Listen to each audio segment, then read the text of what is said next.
T53 to wrap up as well, which means Yu Byung-hun means Pierre Fairbank as well at the age of 50 odd something.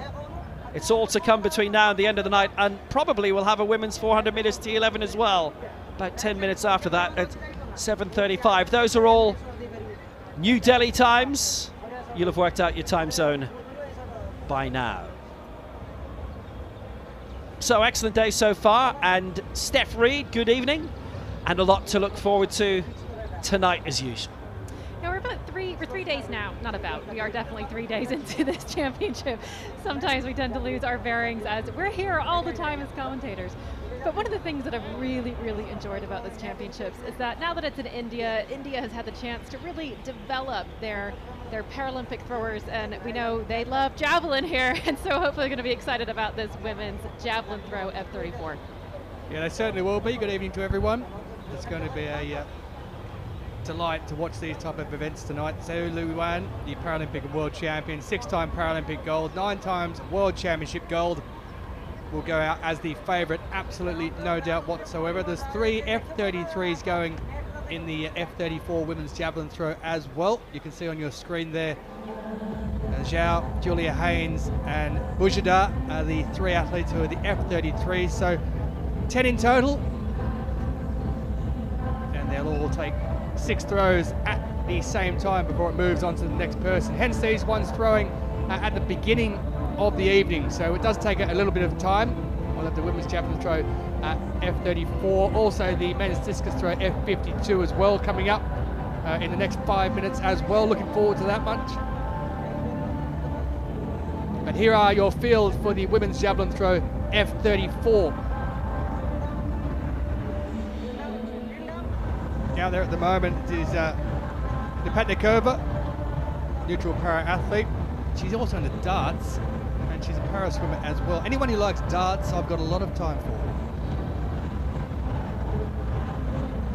She'll be first to go. She's already strapped in position, so the idea is to get the first athlete there. They'll have their practice throws, and then they'll take all 6 attempts. She won silver, or gold I should say, at the Paralympic Games back in Tokyo 2020 in the shot put F36. She's also won a silver medal at the World Championships in Dubai in 2019, that in shot put as well. So multi-talented, competing this evening in the javelin.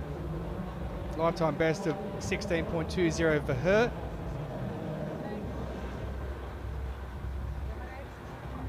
Still in the warm-up phase at the moment. With a bit of luck, we'll get to see all the athletes before Nepetnikova has her first attempt. Looking forward to this. Do you know what? I've really enjoyed that we start the evening off, the morning off with the seated throws, just so that we can get a chance to fully appreciate them. And if you've been watching along, you'll notice that there is quite a bit of variety in the chairs. And Nepetnikova, she has a bar that sticks up, and that's perfectly legal, that's fine. Some of the athletes don't quite have the core to be able to hold them up, and as long as that pole is stiff. There was a time when they were a little bit elastic and you could use it just to get a little bit more oomph. Like a slingshot.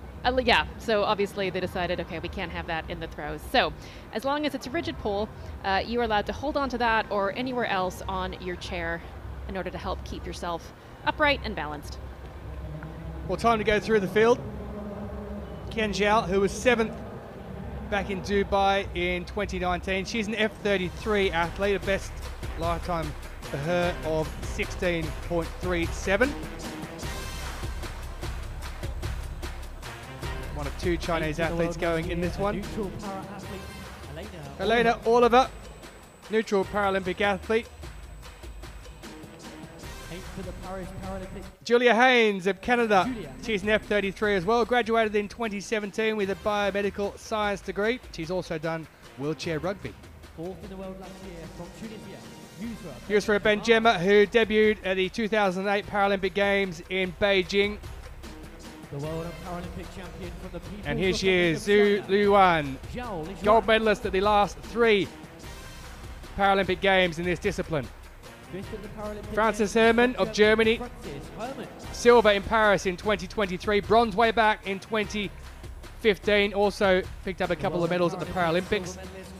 Second of the Chinese. Silver medalist in Paris last year at the Paralympics, Zhu Keiyun. Also silver in Kobe at the Worlds. Dana Creese of Australia. She was a bronze medalist in Paris last year. The 23-year-old. F33 athlete Asmani Boujada of Algeria. She qualified through earlier in this competition. And then last but not least, Galina Lipatnikova, who will be first to go. Lifetime best for her of 16.20.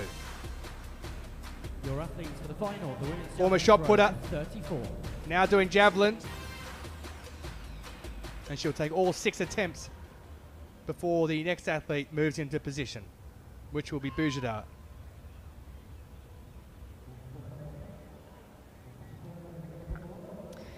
You can just see sitting directly behind Lipatnikova is what we affectionately refer to as the butt judge, getting the thumbs up there. I mean, it's obvious because it's the seated throws, but the idea being you have to remain seated. We'll give you the score of what that mark was in a moment or two's time, but it's time to continue on and move through.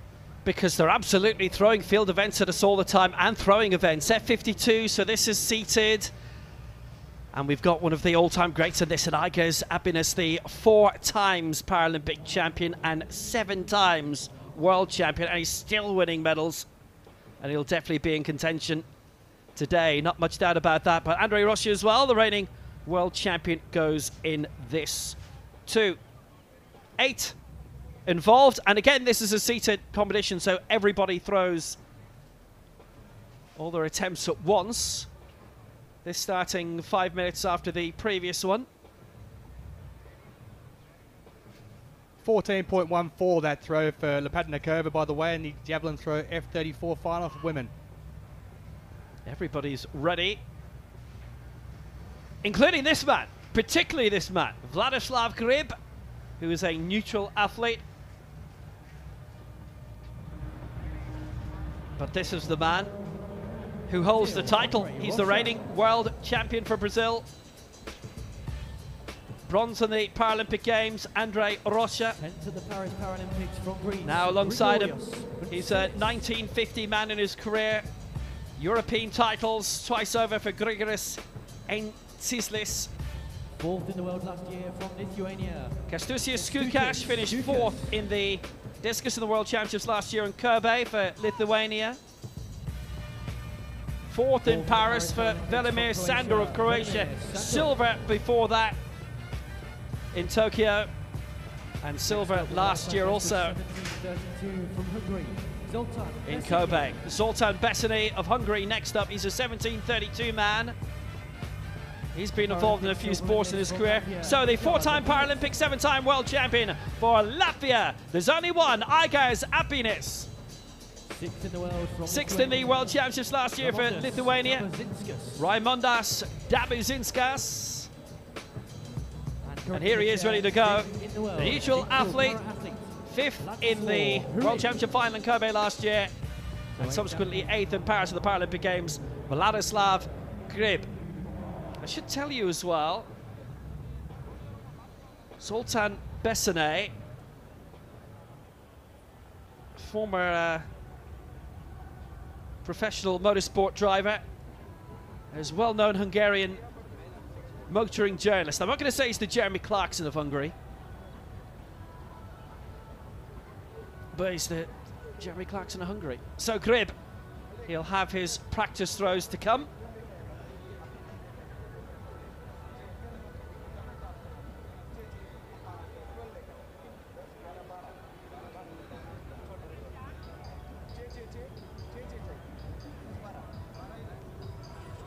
As we go back to the javelin.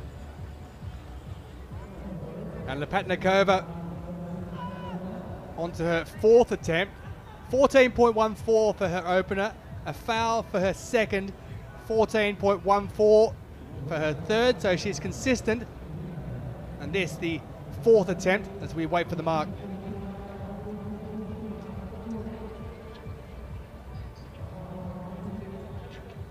10 competing in this event. Once they're in the seat and they're in position and they've had their throws and practiced and are ready to go, it's a pretty fluid process. 16.36, new lifetime best for Lepatnikova. 16.20 was her season and lifetime best heading into this, so 16 centimetres she's added to that lifetime best of hers.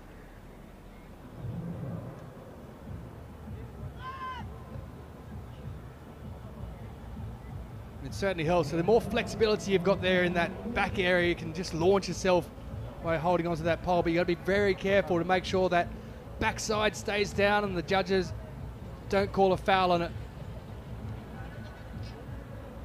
which is what happened with throw number 2.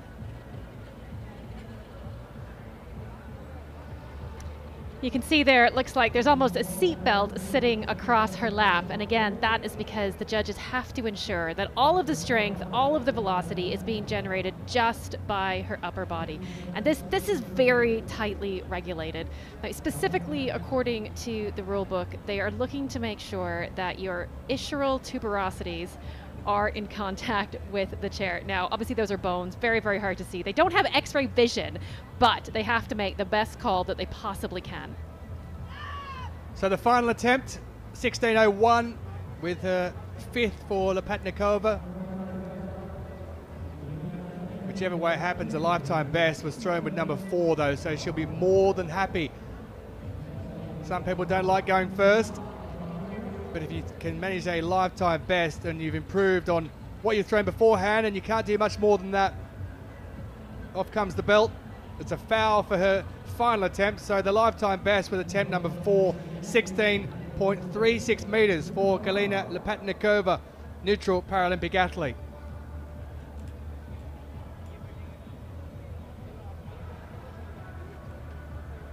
So she'll move away.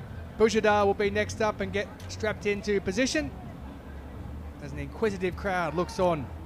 Some may be watching parasport for the first time. Very much enjoying it. Proper order too. It was the fantastic thing about Kobe and the huge crowds we had in the morning, thousands and thousands coming into the trains every morning from various schools all over the city, and maybe next door as well, considering the amount of children who are there. Well, it is an education in actual sport, isn't it? So it's great for them to get out and to be able to see these athletes perform, but it's an education in how to learn something different about world sport and how things happen. So now the men's discus F52, Cribb is about to have his 4th go. 13.09 is best so far.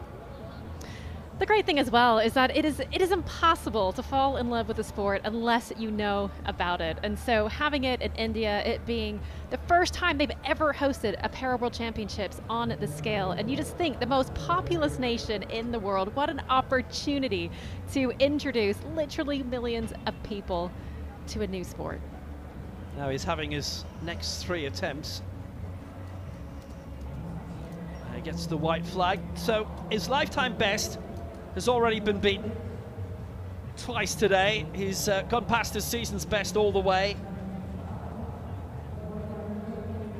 But the best will go beyond 20 meters. The top 3 lifetime best have gone beyond 20. That includes Andrei Rocha. Actually hoping we see a good bit of Zoltan Bessonnet a little bit later. He has that 13.09, beating his lifetime best by around 60 centimeters.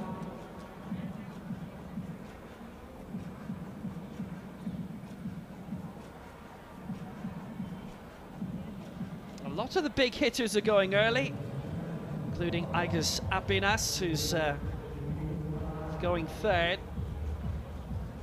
Sandor 5th, who's taken silvers quite a bit this decade. Doesn't look to be an improvement on that 13.09, frankly, for him. The thing with all the throw events is that it's so technical, and specifically when it comes to the discus, the way that you release it is so important, because if you release it well, it gets flight. It acts more like an airplane wing than a rock. And one of the difficulties with this category is that your grip and your hands are affected, and so the athletes have to work so hard in order to maximize and possibly create a new technique to get that discus to fly. Yeah, 10.73 was his most recent attempt. So that is by almost 2 meters frankly, his worst of the lot to date. He is a neutral athlete. And from his part of the world, it's the last week that he'll be competing as a neutral, because he'll be able to go back to representing Belarus again. One of the big votes of the past week. It's not necessarily the best trajectory. It was a wobbly old flight. That might actually, though, have been one of his best throws. It's not exactly how you want it to go. It's tough, yeah. Ideally, you want to see it spinning quite evenly, and the theory behind the discus is, and the reason for its shape is that as the air passes over it, you get a slightly different air pressure above and below, similar to an airplane wing, and that's what gives it the flight. But again, really difficult when your grip and your hand strength is affected. Yeah, and having to be perched down. So it's 12.24. Time to head to the track. Women's 100 meters T36, the opening heat, semi-final, if you will, of 2.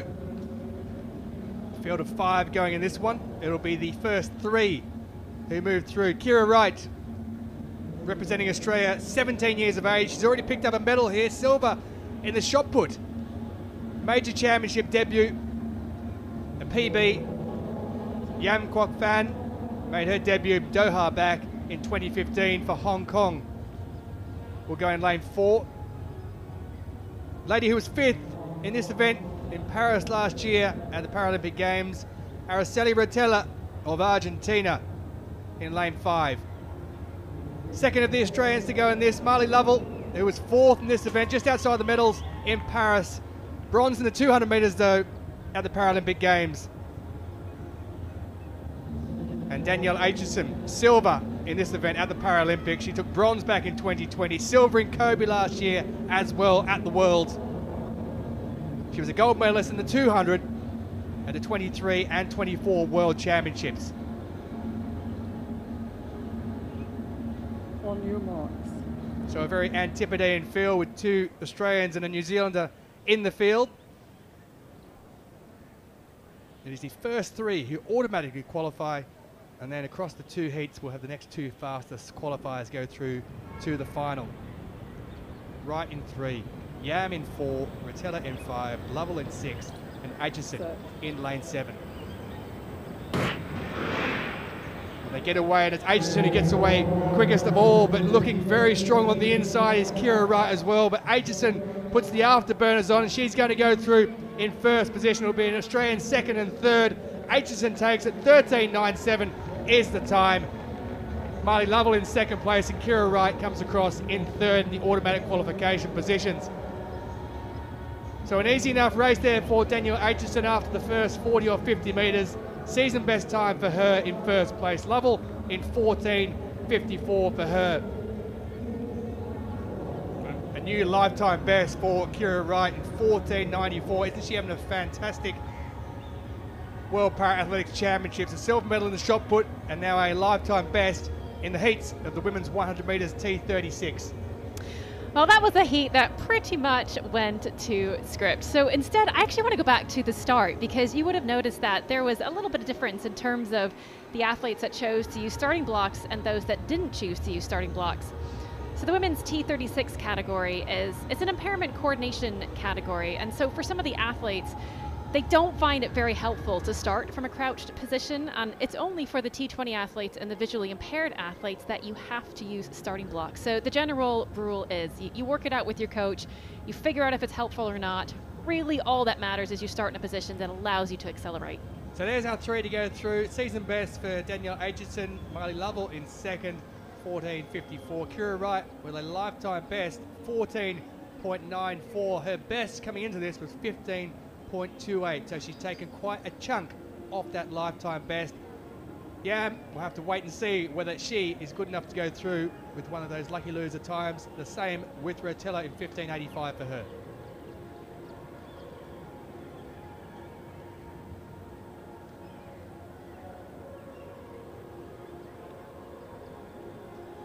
Danish team watching on. They've sent a team of 7, which is pretty much the same as Paris and Kobe.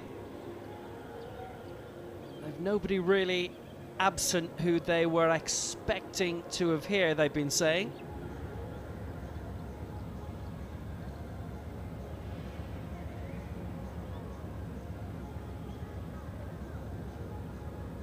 It's great to bring these games to New Delhi. They're live on national television,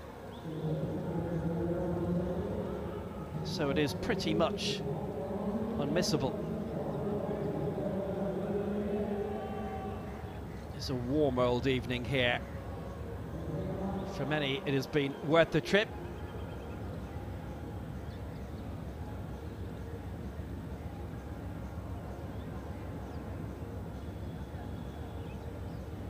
-35 it is, and a negligible breeze.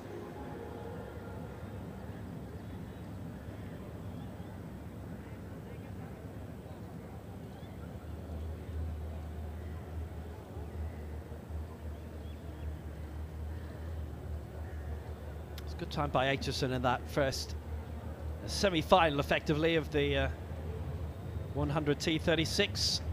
The standing coordination impairment, the second most restrictive of that category. Lower the number goes down, the greater impairment has to be dealt with. Field events as well, depending where you are, what territory you're in, there's an additional feed of those, but we'll be keeping you up to date with a lot of what else has been happening, plus that long jump final on the way in the T63.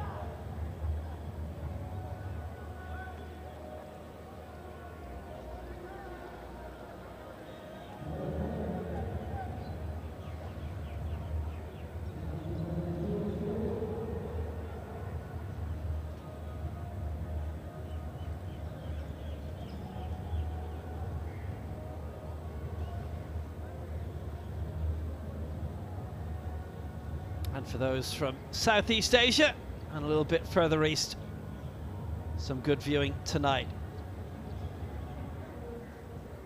Heat 2 coming up. This women's 100 metres T36. It features the European champion Cheyenne Buton, who's already taken a gold here this week, plus the former Asian Games and world champion Joan Min-jae, Ippolito, who took bronze in Paris last year, Abby Craswell for Australia, and Kate Huang on a championship debut. She already has a medal. There's day 3.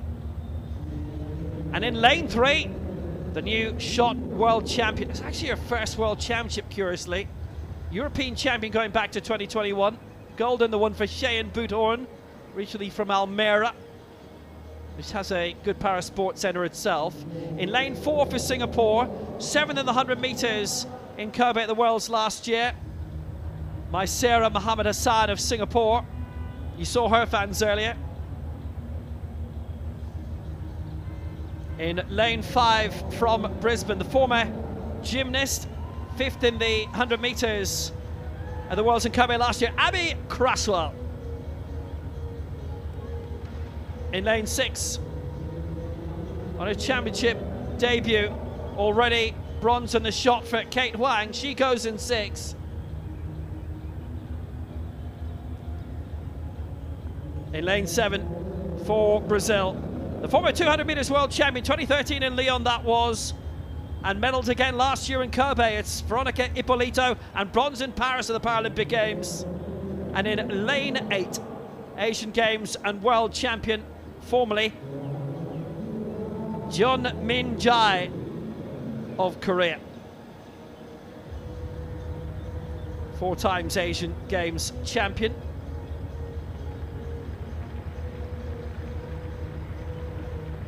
Both Ippolito and Joan enjoying really positive success in Lyon, and Ippolito as well took 3 goals at the Pan Ams in Toronto in 2015. So again, it's the top 3 and the next 2 who are on their way into the final.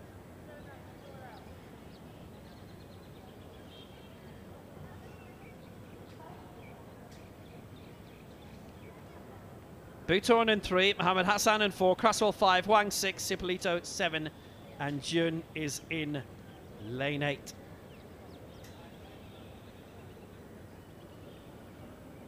Set. Away at the first time of asking. Well, it's a solid start in the middle by Abby Cresswell, and now Hipólito is coming up for Brazil. Cresswell still holding strong, and Jun moving up as well. They look to be the 3. It's Hipólito and it's Jun, and Butorn finally overtaking Abby Cresswell. They're the 3 who are going to make it through. 14:64 the winning time. The perennial champion Shi Yiting is not here, but Hipólito has made it. Had a good winning margin in the end, along with Jun going through and Butorn just slipping by as well, and they're all definitely in the final. That was a fantastic run from Hipólito, but what you may not have seen off screen is just as these athletes were lining up, there was a major disaster in the long jump that's taking place just beside them, and they did so well to maintain their focus. One of the athletes broke their leg, and when I say broke their leg, it's okay. It's one of the kinds that you can just buy. His blade snapped. But it is just a reminder that anything can happen on that start line, whether it's a false start, whether it's having to reset, whether it's a distraction happening in one of the field events. The athletes have to maintain their focus.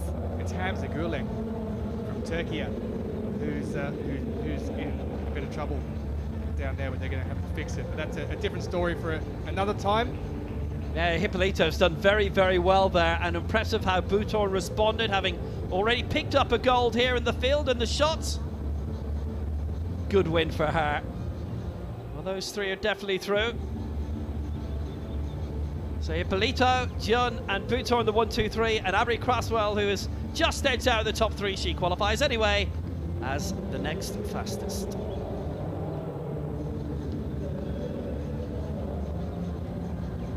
So Aitchison, 13.98 and impressive. Miley Lovell, second speediest in that. Hipólito, Jun, Wright, Butorn, Cresswell, Yam. Should be an interesting final tomorrow.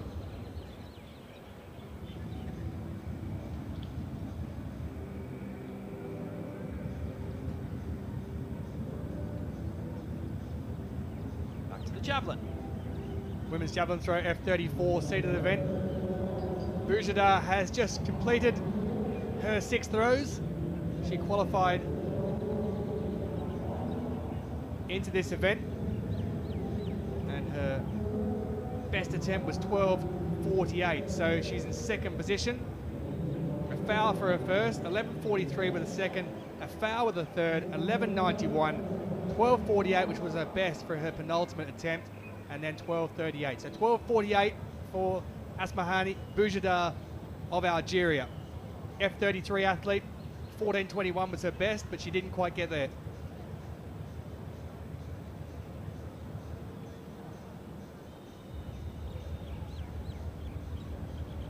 So there's the old stick or twist. Do you want to go first or do you want to go near the end? And I guess depending on how you throw. Hindsight's a wonderful thing. You get seated, you get thrown into these positions. And we got 2 down and there are 8 left to throw. Bujadar F33. There are 3 F33 athletes in this field. Julia Haynes of Canada and Yin Zhao of China, who's last, also F33. Well, now we move on to, in this men's discus F52, Raimundas Dabuzinskas. So 6th in the World Championships last year in Kobe. He's going to have his first throw. We've seen Grib already, the neutral athlete, go to 13.09. And Dabuzinskas, his first throw, 11.26. Decent. Still got 5 goes remaining. He's currently in second spot. His lifetime best is down a bit, 13.40.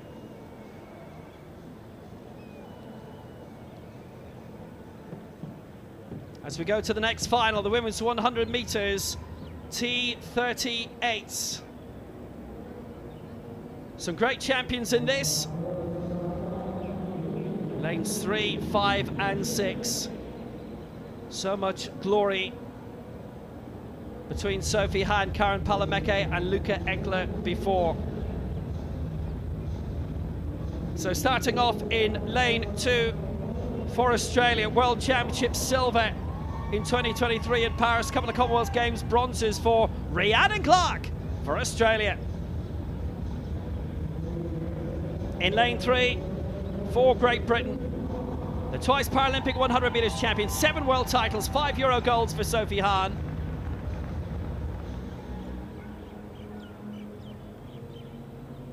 In lane 4 for Greece, a sensational silver medal in the 100 metres in Paris last year for Lida Mantopoulou.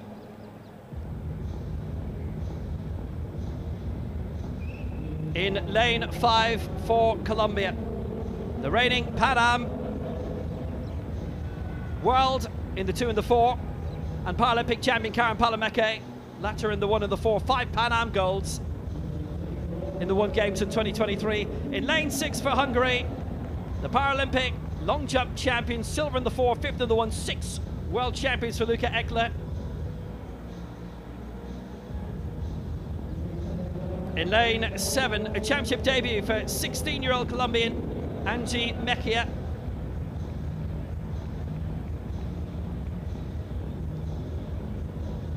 In lane 8 for China, looking to make a big breakthrough, 12.86 the lifetime best this year for Chen Zhimo. And a big debut, she's made her way into the final. There's an Irish team of 3, the other 2 won gold yesterday. Lana Sutton goes for Ireland in lane 9. T38, coordination impairment, the strongest physically of those. It's a big one for Lana Sutton, who also has run at the national championships. That's in the universal circuit, if you like, the able-bodied circuit. And against Orla Comerford as well. Different category, she's got a gold. So it's Rhiannon Clark in 2, Sophie Hahn in 3, Lida Mantopoulou in 4, Karen Palameke in 5, Luca Eckler 6, Angie Mejia 7, Chen Zhimo 8, Lana Sutton in 9, and Mejia with the brilliant championship record in the semi-final at 12.36. We're away at the first time of asking. Palameke against Mejia. Looks to be the big battle here between the 2 Colombians. And it's Mejia just out in front. Palameke fighting back. It's close. I think it's Mejia who's got it. 12.36. She's equaled her own championship record. And it looks to be the 16-year-old who's got it. She's won it. And a championship record for Mejia. 12.34. Sensational. A star is born. Mantopoulou gets the bronze for Greece, but that was all about the 2 Colombians at the front. And Karen Palameke, the 5 times world champion, misses out to her colleague, Angie. Wow, this event has moved on so much. This is a coordination impairment event, T38, but when you watch these athletes run, they are so well trained, they have worked on their mechanics so much, it's barely perceptible. I mean, there was a time when Sophie Hahn, she was the standard in this field. She is a reason why she's finished there in 5th place, 12.88, still an excellent time. But there's a reason why the rest of the world was able to come back, and it was like a tsunami trying to chase Sophie Hahn down. But she set the standard, and this is the thing that happens in the Paralympics. People see what's possible, they go back, they recruit, they train, and this is what you have now, a fantastic race that came right down to the wire. And Mejia, what a debut for her. It is a championship debut for Angie Mejia, who was born in January 2009. And Palameke is dethroned, but of all the people she could have lost her title to, that is probably the only person in the world that she won't mind as much. And it's bad news for the rest of the world. They had 1 Colombian to deal with before, now it's 2. Angie Mejia takes the gold. Just look at this surge. At the moment, it looks as if Palameke might just grab it in the middle, but one final little surge from Mejia, who knew that her colleague was coming. and edged her out by 200ths of a second. Mentopoulou manages to get the second sprint going for the bronze medal. But that is sensational. Angie Mechia, at the age of 16, is the world champion. The other really sensational thing about Mechia is actually just her maturity at the end of this race. There can be a tendency to start overstriding, to start leaning forward too soon, and instead she kept her composure. Amazing from an athlete so young, and was able to time that dip, that surge to absolute perfection. Mentopoulou gets her second major championship medal after silver last year at the Paralympic Games. That was sensational, but this is sensational in capital letters. Angie Mechia is the world champion. Amazing figures. Angie Mechia, championship record 12:34, gold for Colombia. Karen Palameke, silver for Colombia, 12:36. Mentopoulou, third for Greece. Hecla 4, Han 5, Chen 6. Rhiannon Clark, she's won loads of medals. She was down in 7th. And Lana Sutton, a former rugby fullback, by the way, 13:10 in 8th. Rhiannon Clark won silver just 2 years ago. Women's javelin throw F34 final continues. It is Dana Creese, who was a bronze medalist in Paris last year, who's the third of the athletes to go, the Australian. Her lifetime best of 17:65. And she has beaten that with her opener, 17.78.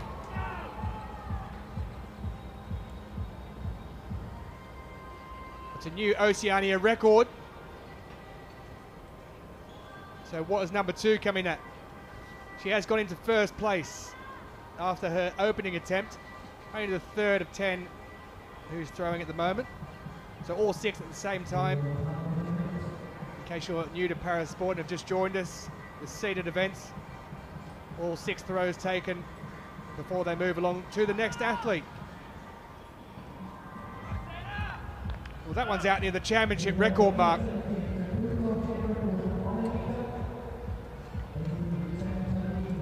(1878) with her second attempt. So she's gone a metre further and increased that Oceania record. She's first in the women's javelin throw F34 final. Back to the track, women's 100 metres T47 final. Set to take place. World and championship record holder Brittany Mason. Chiara Rodriguez of Ecuador goes in this one, who's the Paralympic champion and current world champion. Eula Ross of Germany, 19 years of age. In Paris, she competed in the 100, 200, 400 and long jump. She will go in lane 2.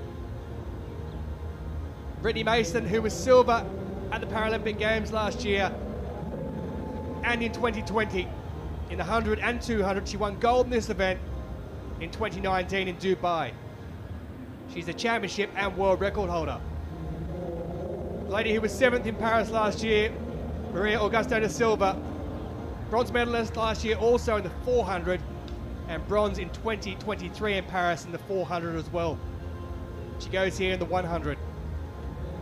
Bronze medalist in Paris last year in this event, Anna Grimaldi of New Zealand. She also picked up bronze in the past 2 World Para-Athletics Championships in Paris and Kobe. Marina Goussou of France, 16 years of age, doesn't turn 17 until December.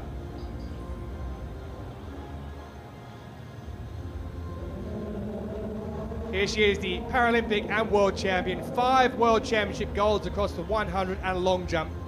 2 Pan American Games gold in the long jump as well. Chiara Rodriguez of Ecuador. Nanda Shalaha of Indonesia. 4 golds at the Asian Para Games in 2022. She started parasport at the age of 11. She goes in lane 8. And in lane 9, Violet Hall, 17 years of age, qualified last month to this event. She's from Bloomington South in Indiana.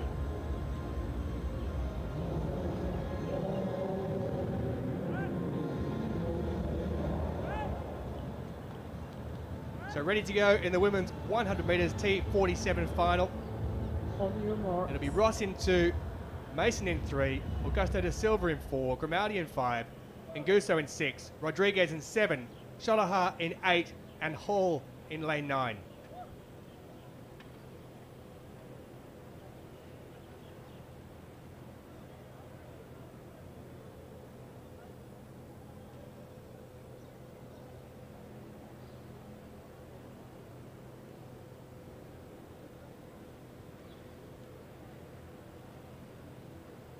Women's 100 metres T47 final. Set. And away they jump, and they all got away. Brittany Mason the fastest of all, and Mason is out in front, but coming down this far side, it is Chiara Rodriguez. Rodriguez is going to take it. Let's have a look at the time for Rodriguez.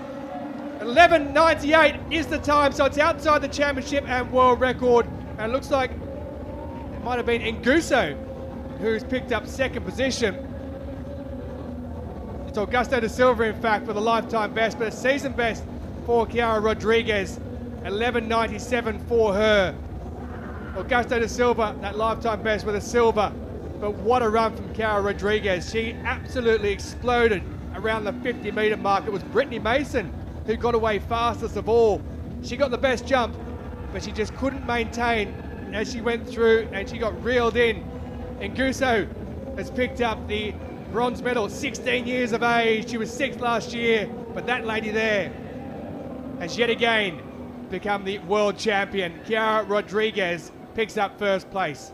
Wow, I mean, what a race, what a final. Brittany Mason absolutely flew out of those blocks, and it's crazy to think that within a 100-meter race, something that short, you could have that many different changes of placings. But again, it just goes to show how important that top end speed in 100 meters is. The start, yes, it matters. Of course it matters. You have to get that right. But for me, a good start is always defined by how it sets you up for later in the race as you're getting toward your top end speed. And Rodriguez just showing absolutely dominant in that phase of a race. Well, Anna Grimaldi missed out by the smallest of margins. She's missed out by 1/1000th of a second. Nguso has beaten her by into that bronze medal position. What a tight race indeed. Mason there, yes, she got away quick. She couldn't maintain, and she ended up in 5th position.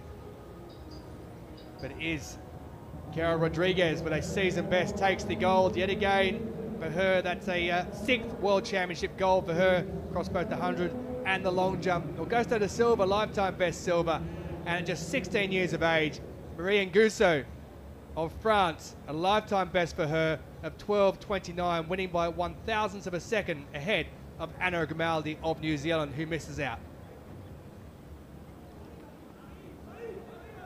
Just a quick note for anyone who has tuned in for the men's long jump, the T63. There was a little bit of a delay. There was a little bit of an issue in the warm-up. One of the athletes breaking their prosthetic leg. They held the event just so that he could get that fixed, and they're getting ready to go. So don't worry, we haven't forgotten about that. I guess happiness in the men's discus, the 11 times global champion, 4 Paralympic golds, 10 medals in all, 7 world championship titles to his name, 11 overall, and his first Paralympics gold going back to Athens in 2004 in this discus. He retained the title then again in Beijing in 08. That's a belter, that's out towards 20 meters. I should tell you that the Paralympic champion Rigavan Ganashamurti is not in this. Went out to a world record 27 meters in Paris last year. Andre Rocha holds the championship record. He's going to be the last to throw that from London. We're back in 2017. The multiple medalist himself. Rocha will be later.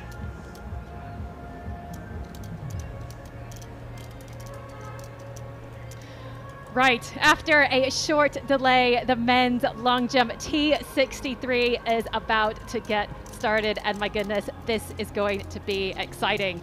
So many different places a winner could come from in this one, and not to mention this is a big field. We're going to have 13 athletes taking place. Now keep your eye out for, well, Joel de Jong, world record holder, Paralympic champion, but this This is a title he is missing from his collection, but to get it, he is going to have to beat 3-time world champion Leon Schaefer. Kicking things off, Noah Mbuyamba, 27. He had the season of his life last year, picking up bronze medal at the World Championships and following that up with a bronze at the Paralympics. That's Desmond Jackson of America. He's a 2-time Paralympian, but we haven't seen him long jump for a while. He was only doing the 100 meters in Paris. The last time we saw him jump was in 2019. From Thailand, Kantanen Kumphong, who comes in with a personal best of 5 meters 83, but not yet registered a distance this season.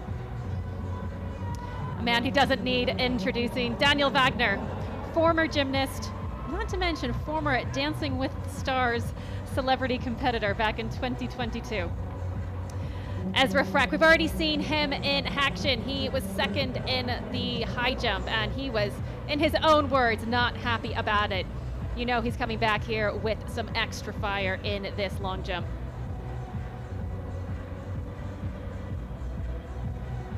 From South Africa, Puseletso Mabote.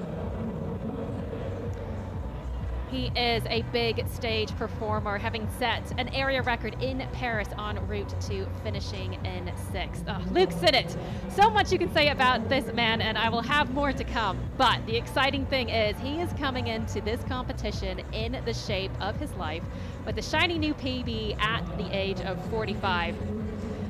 Now, Hamza Gulak, he has already had quite a competition, and it's not even started yet. On his warm-up jump, one of his legs broke as he took off, landing into the pit. Fortunately, he's back and got that sorted out. This is the man looking for his 4th World Championship title, Leon Schaefer. Can he make it 4 in a row? From Greece, Georgios Anifantis. Now, he's had some big improvements in the past 2 years since his 10th place finish at the Paris World Championships in 2023, adding almost a meter to his lifetime best. Hajime Kondu from Japan. This will be his championship debut, following in the footsteps of the great Atsushi Yamamoto. From the home nation, Mahendra Gurjar. Now he is doing the unusual double of the javelin and the long jump. And rounding out our field, Joel de Jong. He is the reigning Paralympic champion. He's a world record holder, but this is a title he doesn't have yet. And that's our lineup. So we have the world champion, the 3-time world champion, going up against the reigning Paralympic champion, world record holder, not to mention a couple of other names. This winner could come from several different places. So we go into the T54, the fastest wheelchair races, the men's 400 meters, the single lap. And quite a few perennial champions in this, including the Paralympic champion, Dai Yunkang, who goes in this.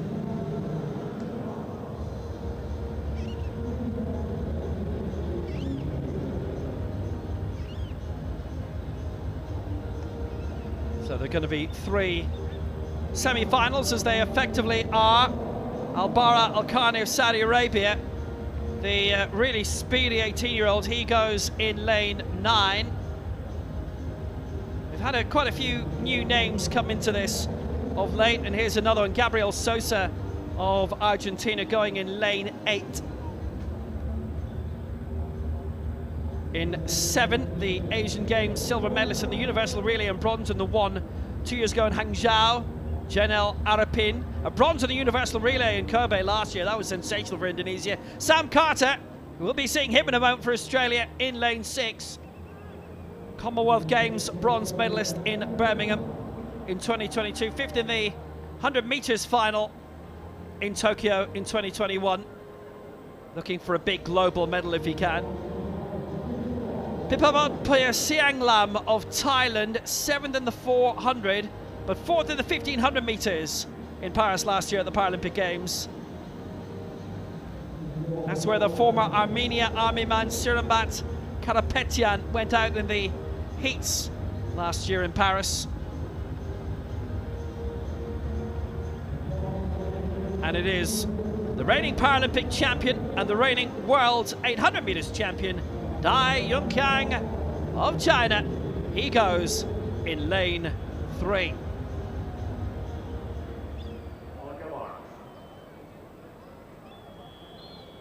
So it's the top 2 plus the next 2 fastest across the heats who will be making it.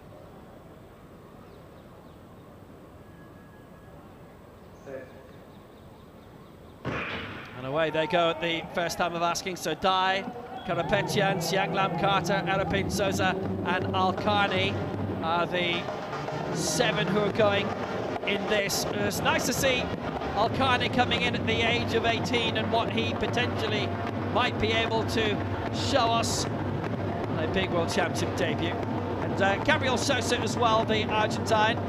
It's Alkarni going well. 47.71 is lifetime best this year. Fastest in the field all-time, Sianglam, who's going in lane 5.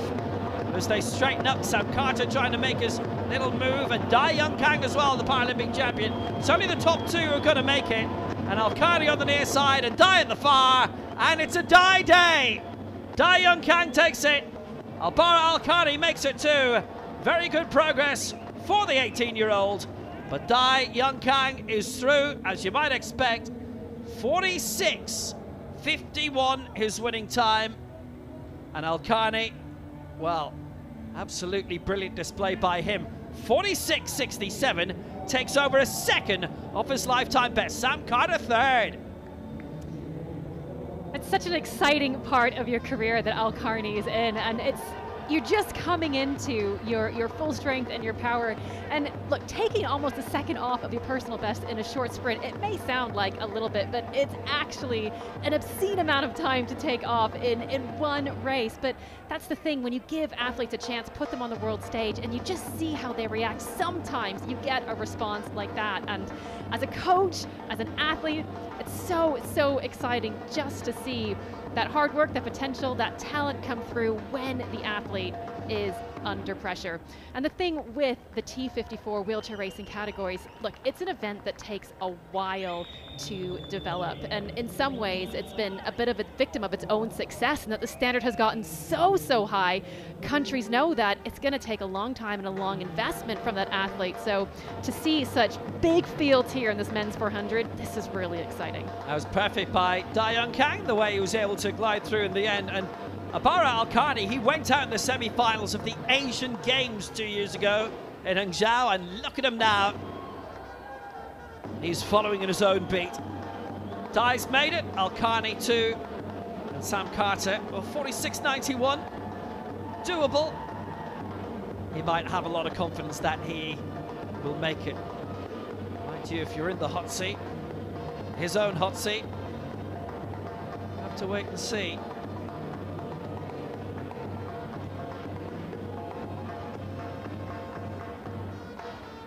Just to update you on Igas Apinas, who we saw throwing earlier, 1932 in the lead in the discus. We are still in the first round of the men's T63 long jump final, and so far you have missed nothing apart from 2 fouls. And to be honest, it's been kind of the story of the long jump finals over the past few days. It's been taking a little while for the field to set their runway, get comfortable. And yes, athletes do this all the time in training, but every runway is different, every stadium is different, the conditions are different. That's why they come out so early to set it up. Kumfong of Thailand, this is his first attempt.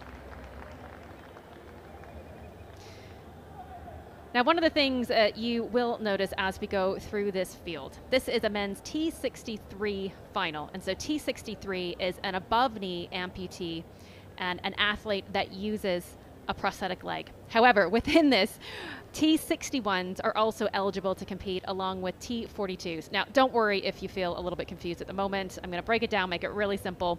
T61 are athletes with basically 2 prosthetic legs and an amputation above the knee. and the T42 athlete doesn't use a prosthesis.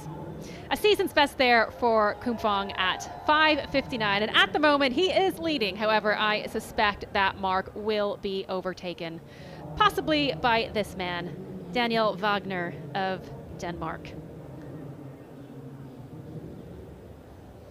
Now, he has represented his country in 2 different sports, known for his ability in athletics and snowboarding, both snowboard cross and banked slalom, winning a bronze at the Winter Paralympics in 2018. Now, just have a look there at his blade, and you can see a very specific buildup underneath it. And that is to help when it comes to takeoff, and I'll explain more about that once we see what he's about to do.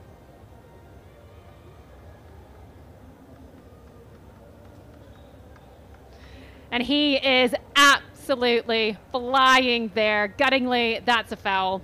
3 athletes now with fouls, just the 1 valid mark. Now, the really tricky thing about designing an artificial leg for a long jump is that you need to optimize it for 2 different things. 1, for speed, and 2, for takeoff. The problem is you can't do both, and so that's why he has that little padding underneath his blade trying to optimize that takeoff. Men's 400 metres T54, the second heat of 3. World champion goes in this, Yang Hu. Bozio does not start, so we are -1 at the get-go.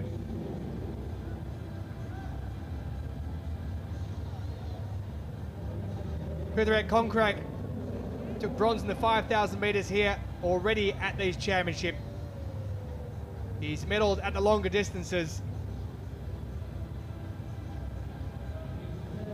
Marido Balde, he's also doing the 100 metres, his lifetime best set this year at 46.71.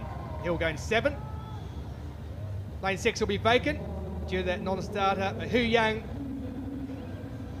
he was 6th in the Paralympic Games last year, disappointingly for him. But he led a 1-2-3, all Chinese at the last World Para-Athletics Championships in Kobe. Dai came in 2nd in that one, who was in the opener here. And Zhang Ying was 3rd in that. Luke Bailey of Australia, major championship debut back in 2019. He's yet to medal at a major championship, is the Australian. He's in lane 4. And in lane 3, just missed out on a medal last year at the Paralympics. He was 4th, Nathan Maguire. He won bronze also in Big Gosh at the Europeans back in 2021. He'll go in lane 3 for Great Britain.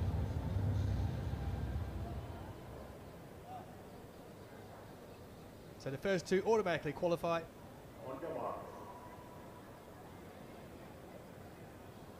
Then we'll look for the next 2 fastest.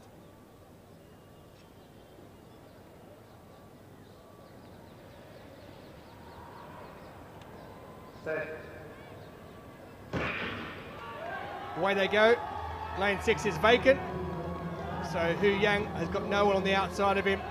Does the reigning world champion. Balde has gone out quick from lane 7. He's gone past Konkrak, who's very good at these longer distances. This only over 400, of course. And Balde has gone out very quick indeed. It is just the first 2 who go through to the final. So it's imperative that you get through in those first 2 places just to make sure that you don't have to worry about looking at the clock. And Balde, he's been drawn back somewhat by Hu Yang on the inside. He's 2 lanes in, and Nathan Maguire is also looking very strong. Luke Bailey's been dropped off the back, but it's a race to get through. It might be Hu Yang who misses out here. Nathan Maguire's in first place, Balde in the 2nd position, and it is the world champion, Hu Yang, who has missed out on automatic qualification. He'll have to now hope that he can go through as one of those fastest qualifiers not to progress automatically. 46.25 the time for Nathan Maguire of Great Britain. He came home splendidly in that last 100 metres. Lifetime best for Balde. It's a season best for Hu in 46.64, but he's going to have to wait because at the moment he's in the hot seat. He has gone through, but there's one more heat yet to go before he knows he's definitely in to the final. So Nathan Maguire qualifies first. Balde with a lifetime best for him in 2nd position. Hu followed by Konkrak with a season best in 4th position, but he'll miss out. But a superb race by Nathan Maguire, Steph. I mean, Nathan Maguire is a perfect example of the reality for a T54 wheelchair racer and the amount of time it takes to develop. He's been around a long time. He's been training a long time, and every year just chipping away and getting better, and now he's really coming into his own. And you just got a sense there of how far he was at around about the 150-meter mark, but he took that turn so well. He started it about 3 meters down on Balde. He came out of it ahead. And again, that's just the ability to work that corner and use the chair. And you just see him hit his compensator there, get a perfect compensator hit coming off that home straight. That's why he was able to maintain so much speed. Hard not to be impressed there with Balde's effort. He went out quick and he got himself a lifetime best and is through to the final. Is the Portuguese. Nathan Maguire first in 46.25. Balde with a lifetime best in second. And Yang Hu at the moment, the reigning world champion, is in the hot seat, but will he stay there? There's still one heat left to go before we find out who is in the final. Well, after 4 fouls by 4 different athletes, things have finally kicked off. We already have an area record done by Mabote of South Africa. Now stands at 7 meters, and standing on the runway right now is Leon Schaefer. Schaefer is in the hunt for his 4th World Championship title in a row. 2019, 23, 24 gold medal. But things did not go his way in Paris. He found himself in 4th, sitting off the podium. And this is the thing with this event right now. It is so competitive.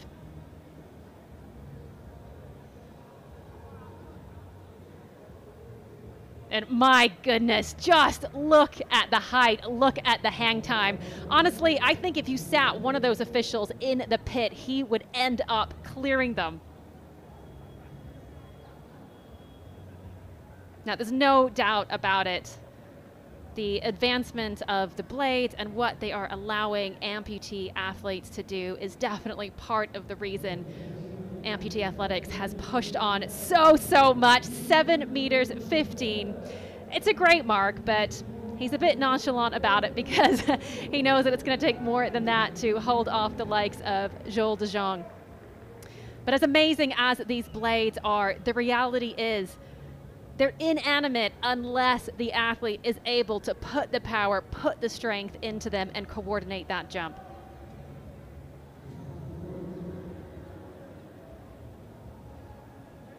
Annie Fantis of Greece taking his first attempt. It definitely was a white flag. He was very far behind that takeoff board and has given up precious centimeters on that jump.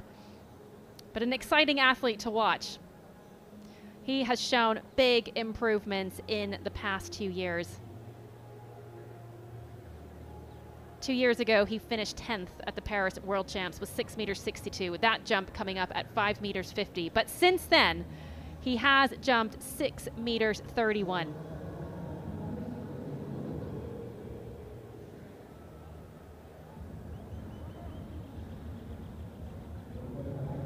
Getting to darken now a little bit as we go to heat 3 of the men's 400 meters T54. Quite a few major champions in this, including the 100 meters Paralympic champion,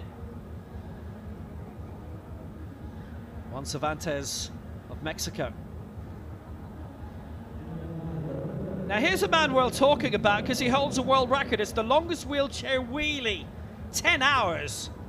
That was set in Arnhem last year. He doubled the previous record. Championship debut for him.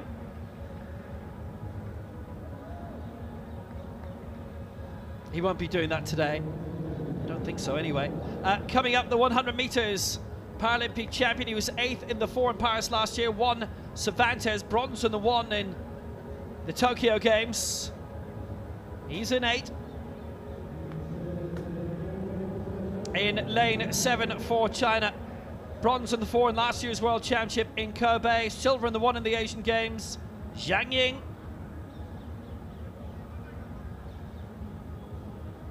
In lane 6 for Tunisia. The 3-time world champion, twice in the 4. and bronze in this in Rio in 2016 for Yasin Garbi of Tunisia. In lane 5 for Mauritius, and what a team they have these days. 7th in the 1500 metres final in the Worlds in Kirby a year ago. It's Cedric Rave.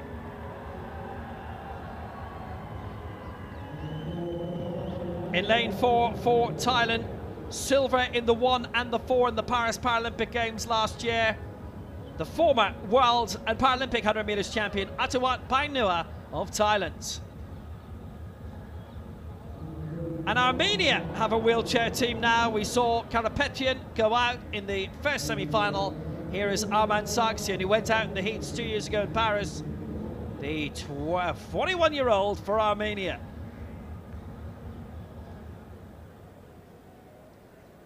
So it's Sargsyan, Painua, Rave, Garbi, Zhang, Cervantes and Anker. There's 7 in this. Top 2, plus the next 2 fastest will qualify. Well, away they go at the first time of asking. And it's a very solid start from Cervantes, as you might expect, a man of his speed. Zhang Ying as well, but an absolute flyer by Cervantes, who's overtaken Liko Anker on his outside. And also going well is Painua of Thailand, looking very strong. And again, a very solid man over 100 meters. He's the Asian Games champion over 1 and 4, and absolutely flying on the inside. Garbi, who finished 5th in the 400 in Paris at the Paralympics last year. He's on the way also, but Painua is going to win this. Garbi in 2nd place, looks like Zhang in 3rd. 45.02 championship record, and Garbi's old mark has gone. What a sensational victory from Atawat Painua. It was fast, it was very fast.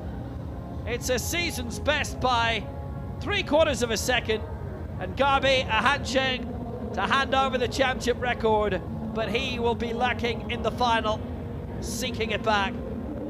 Zhang 47.19, he won't make it, so it's only the top 2 who progress. Hu and Sam Carter, they are through as well.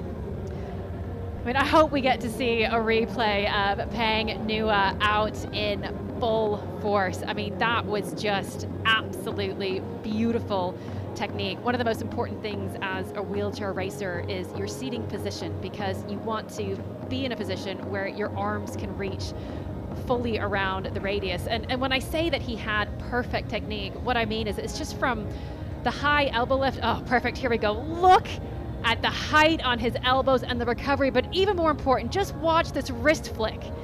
And watch in the way that he touches his wheel. If you think about it as a clock, there's a certain way that you want to enter on it, around about 1, and you want to be able to come off at a different number and even head on. I mean, just look at that. So much of the ability to maintain speed is to keep that power going and to keep up that hand speed and just make sure all that force that you're generating is going into making your wheels faster and not being wasted. And that is exactly what it should look like. He's a quality racer in his own right over this distance of 400 meters. Well, the championship record was 45.57 from Garbi's gold medal win in London. He successfully defended that title in Dubai 2 years later, but Atawat Painua has grabbed it. Painua through, and Garbi through. Zhang and Anker, who did well to move up in 4th, by the way, they miss out, as does Cervantes, by the way. Lifetime best for Sargsyan in 7th, but Painua with that new championship record.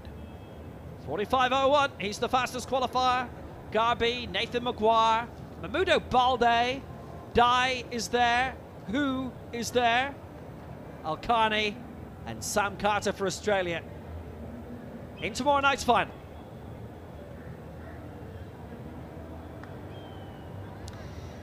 Well, back to the men's T63 long jump, and we expected a battle between Jules de Jong and Leon Schaefer, and round 1 has gone to Jules de Jong. He set a championship record, 7 meters 57. We are now into round 2, and that is Kantanin Kumphong of Thailand. the story so far has been a decent number of fouls, in particular 2 fouls from Noah Mbuyama, another athlete we expect to be challenging for that podium.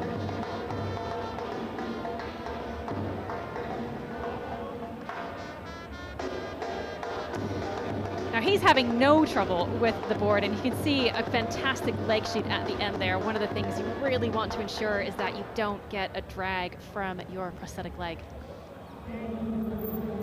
And it's worth taking a moment just to consider how amazing the knees are that these athletes are competing on. I mean, imagine being an engineer and being given the brief to develop a knee that's going to flex and bend and yet also take about 11 to 13 times the force and body weight of these athletes. It is a tall, tall order. And I mean, I always say there's no better time to be an amputee than now in terms of what's available.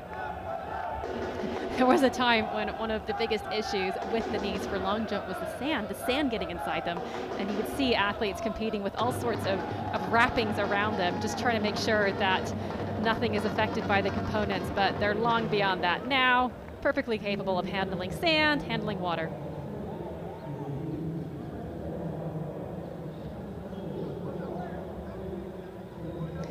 You can just see the way Wagner there charges down the runway, powering, and it's that last step, that last phase that is so difficult to be able to load a prosthetic blade and load it in a way that you don't have proprioception over it. You can't completely feel it, and often you don't know if something's going wrong until it is too late. And so to have to adjust on the fly really is a remarkable feat of control. That's 7 meters 20 for Wagner. He now jumps into 2nd place ahead of Leon Schaefer, who is going for that 4th World Championship crown. The finals keep on coming thick and fast. Men's 400 meters T34. Chirag Ratana, who set the world record in the heat yesterday, was the world champion in 2023, goes in this one in lane 7.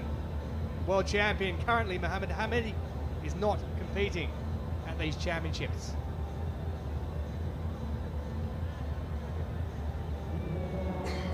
Canada's Austin Smeek, gold medalist in Paris last year in the 800 metres. He was bronze in this event back in 2023 in Paris, goes in lane number 9. Wale Katila, more than a dozen World Championship golds across his lifespan in the sport. From Tunisia, he'll go in lane number 8. Here is the world record holder, gold medalist from 2023, 2 championships ago. It is Chirag Ratana of Thailand in lane 7. Reid McCracken won his heat, the Australian. He's got 6 Paralympic Games medals, 7 World Championship medals. He'll go in lane 6. Lifetime best set this year, 48.09. This man here set the European record in the heat. Henri Mani of Finland, he's got 7 World Championship medals to date. Can he improve and make it number 8 this evening? Roberto Michel of Mauritius, 25 years of age, lifetime best at 48.39. He'll be looking to get among the medals, the man in lane number 4. Ali Rashid, 21 years of age, from Qatar, will go in lane number 3. And also 21 years of age. Mohamed Othman of the UAE heads out in lane number 2.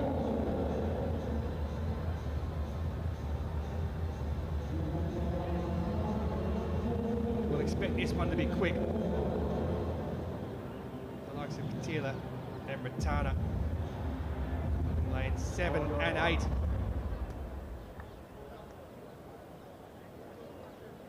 Men's 400 meters T34 final. We're set to go.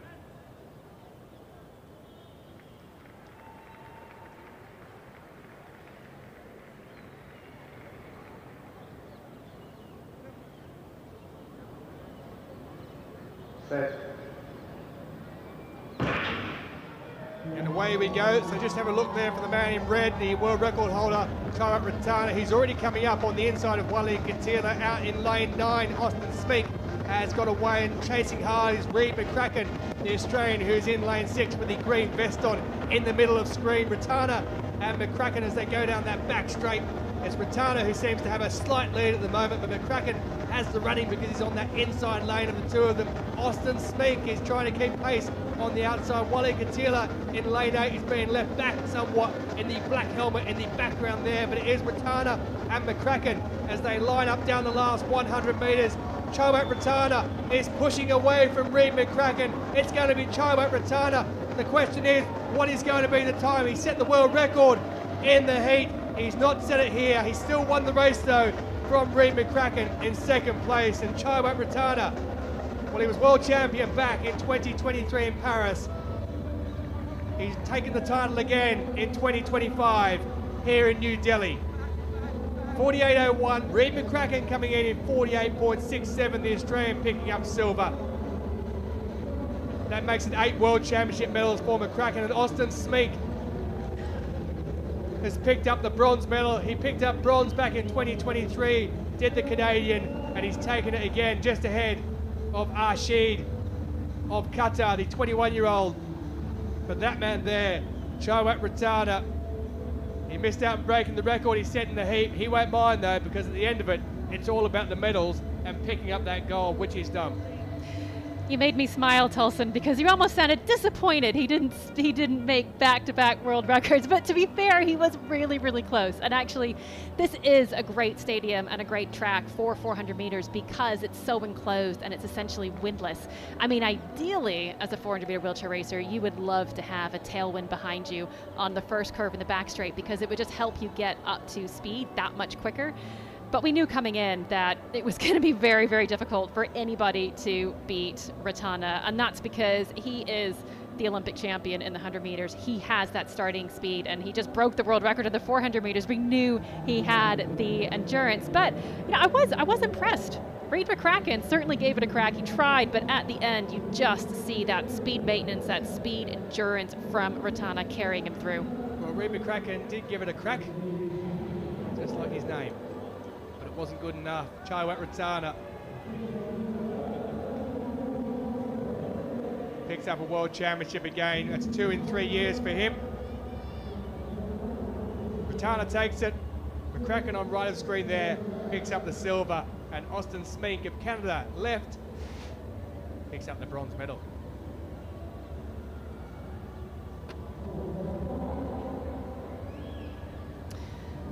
The action on the runway continues with the men's T63 long jump final. All of the shots coming to you live. And we've got Anifantis of Greece unfortunately being given the red flag.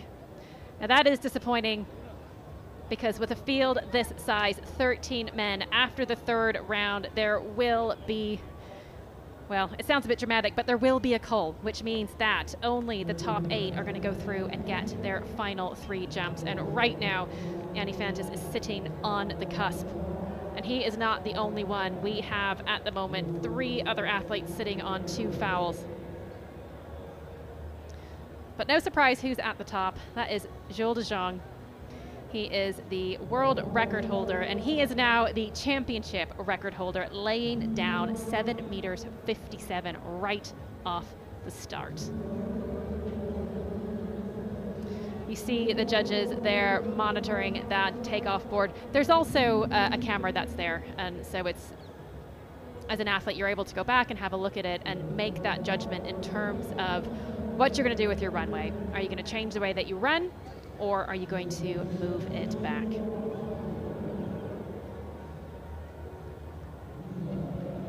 Kondo of Japan, currently sitting in 7th position.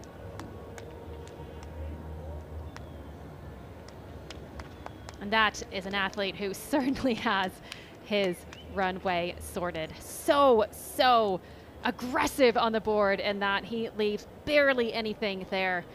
And that's really hard to do. A lot of these athletes are choosing to take off with their artificial leg.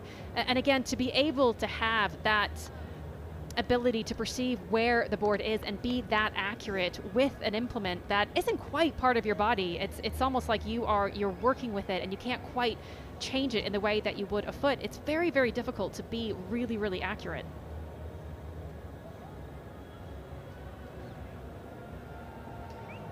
Some athletes in the field events prefer just to get word cues from their coaches. Some prefer automatic feedback from a video. Men's 1500 meters T11 complete visual impairment. There are 2 heats in this, 2 semi-finals effectively, all with guides. Athletes are fully blind. So we've got the winner of the 5,000 meters this week here. Now we have the person as well. So Karasawa won that. Kimani had crossed the line 4th. Then he was upgraded. Rudakov disqualified, who was 3rd. But then he was disqualified himself. And of the 8 starters, only 3 officially finished. Samuel Kimani, twice Paralympic, twice world champion, with his guide Jean Chipchumba for Kenya. Inside him, Giulio Agrippino, the reigning world champion, the reigning Paralympic 5,000 meters champion, the reigning Pan Am champion too. European champion over 5,000 meters, world bronze previously for Aleksander Kosakowski of Poland, and his guide Krzysztof Wasilewski. And on the inside for Japan, the new 5,000 meters world champion for the 2nd time, silver in the 5,000 over the last 2 Paralympic Games, and the reigning 5,000 meters Asian Games champion. It's Kenya Karasawa with his guide Shoto Horikoshi. He has his own supporters club, by the way, Kara Kenkai. Giulio Agrippino's guide, by the way, Mikhail Batista. So 4 in this, all with guides. It's mandatory. They love a starter shot in India, don't they? Away we go. Karasawa, Kosakowski, Agrippino, and Kimani. The top 2 to go through to the final tomorrow, plus the next 2 fastest across the 2 semi-finals. So 6 will make it. There'll be 12 men on the line. Agrippino making a little bit of a move on the inside. Didn't finish that 5,000 final. It was absolute carnage in the end, and I'm sure the jury members, the head of whom actually runs the Van Dam meeting, the Diamond League meeting in Brussels. It was a long night for them. Might be a long night for Kimani. He's moving up into 2nd place. Agrippino leads, so we've got 3 laps to go. Now this would be an interesting race to approach strategically because, as you said, out of the field in total, both heats 1 and heats 2, we're only actually going to be dropping 2 of the athletes. And so you're there and you're thinking, okay, look, it's really hot. A lot of these athletes have already done other races, and I want to put as little effort into this as possible because I'm going to have to recover really quickly tonight. And so you're just asking yourself, okay, how can I do the least amount of effort and just make sure I'm not one of the last ones? And you don't want to leave it a chance. You don't want to go through as a fastest qualifier or lucky loser, as some say. I think fastest qualifier sounds a little bit nicer, don't you? But the thing is, you can't be too casual about it because you have to guarantee that top 2 finish. Yeah, it's still Agrippino who's going well. So gold in the 5 in Paris last year and bronze in the 1500, and he hadn't medalled at all in the 2 previous games in Tokyo or Rio, and that would have been some games for him to medal in. It's Agrippino out in front. We've got 2 laps to go. Kimano just behind, and Karasawa fresh from claiming his 2nd world title on Saturday morning. That coming in the 5,000 meters. Tucked behind in 3rd, Kosakowski, who didn't make it as high as he would have liked in the Paralympic Games last year. He finished 6th in that. Previously a bronze medalist twice at Worlds 2023 in Paris and 2017 in London in front of those massive crowds. And in the most recent European Championship 2021, gold in the 5,000 meters and silver in the 15. Now trying to make a little bit of a move up if he can, but it's still Agrippino looking very solid with about 500 to go. The other thing the athletes in this heat will have to consider is that by virtue of going first, you could argue that the athletes in Heat 2 have a little bit of an advantage because obviously they're going to be paying attention to what has happened in this first heat. You can just see there Karasawa making a bit of a move, making sure he's going to be in that second spot. And so they have to run hard, especially if you know that your best shot at getting through is going to be as a fastest qualifier.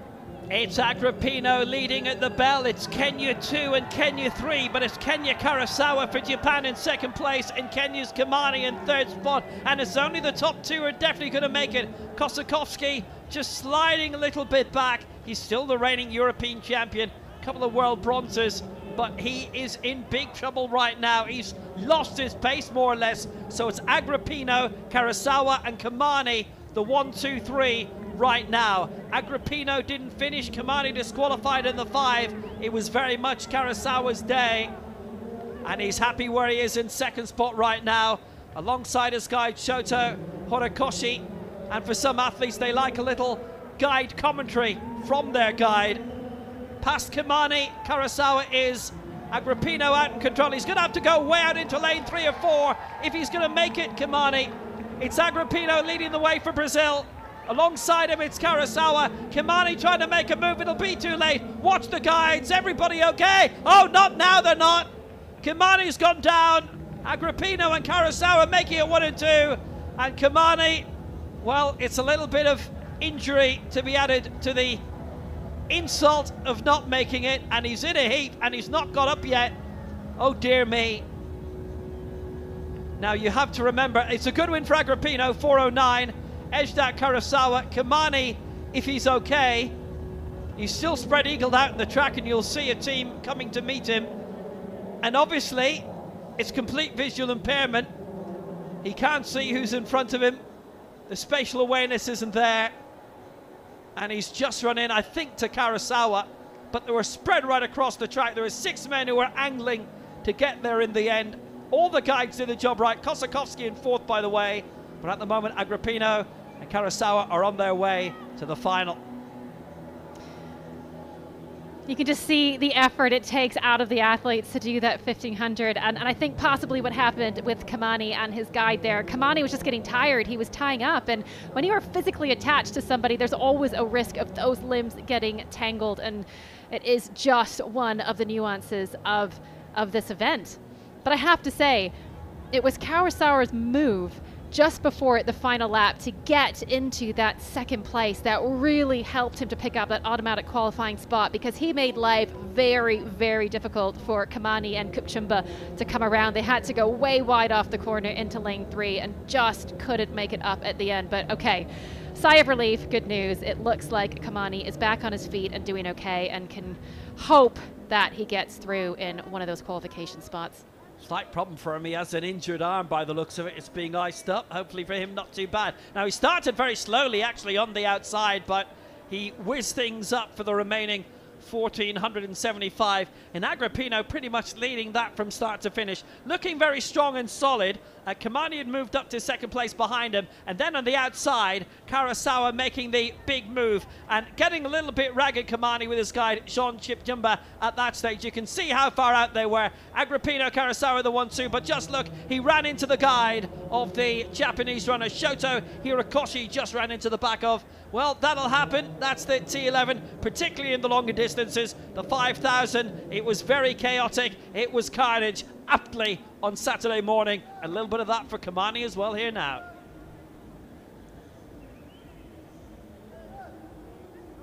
Lot to go through in that final straight. And obviously, the judges do a little bit of disqualifying now and again in this, but I think everybody's okay. Well, talking of disqualifications, there was a couple in this race who were disqualified in the 5,000 metres on Saturday. So we shall see what happens in this one. A field of 4 to go. First 2 automatically through as per the first heat. 4:09.98, 4:20.14 are the hot seats at the moment for those 2 to go through.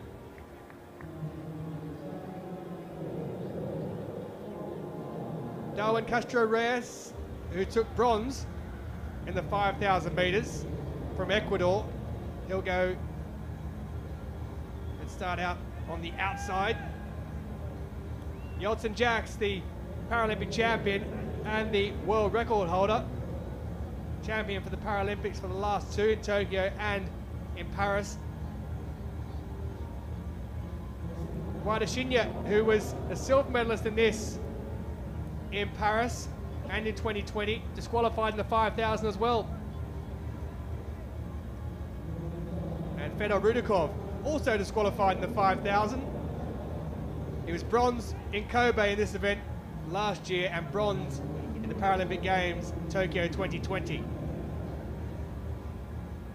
So 3 3/4 laps. On your mark. In the complete visual impairment category, all runners must run with a guide.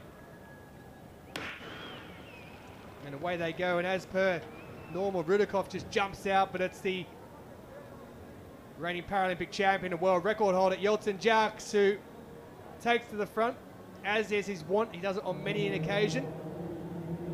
Sometimes he's hit and miss.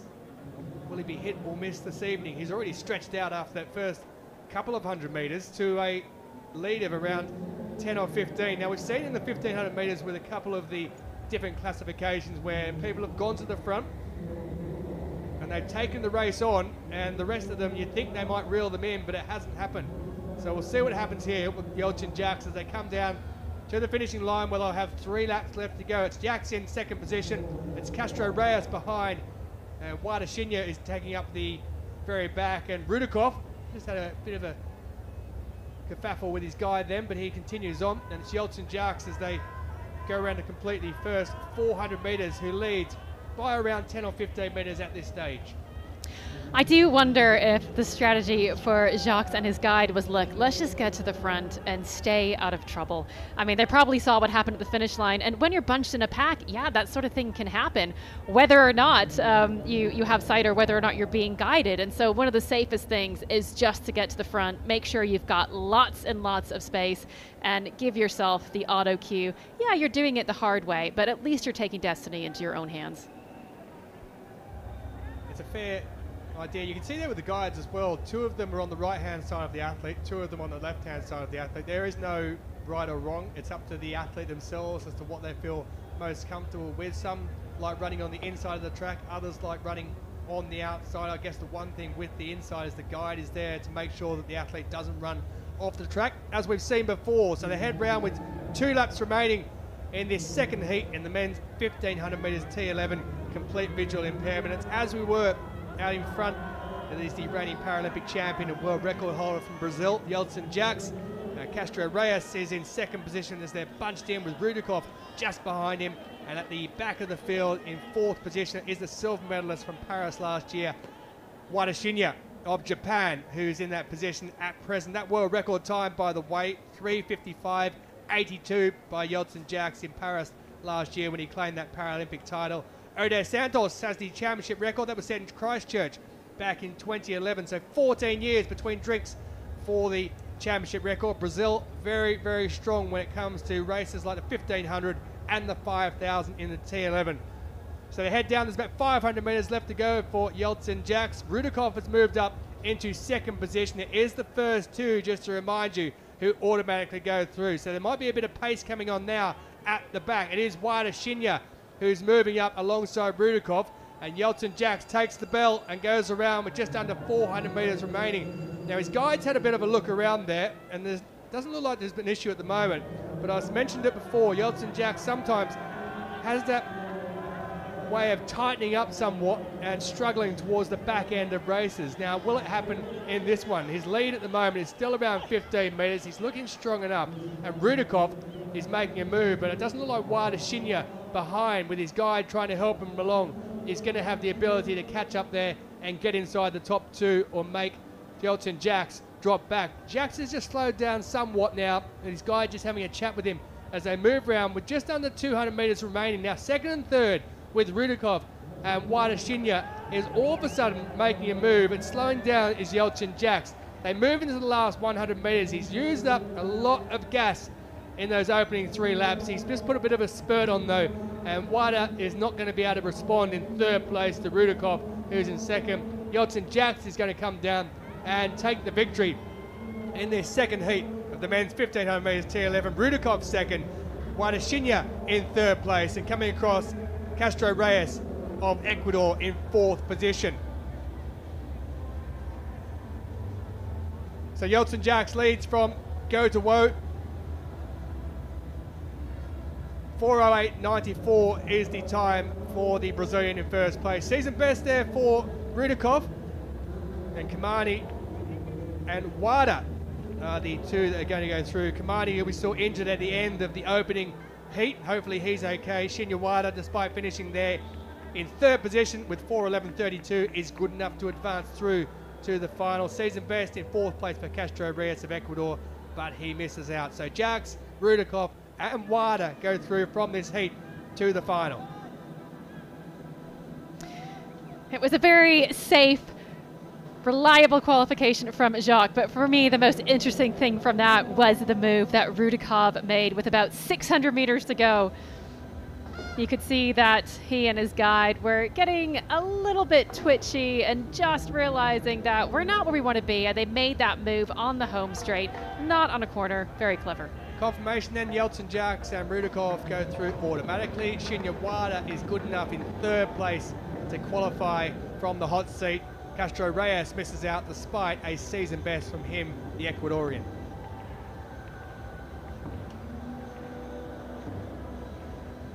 So this is how it looks for the final. Automatically going through, Yeltsin Jacks, Agrippino dos Santos in the top two places.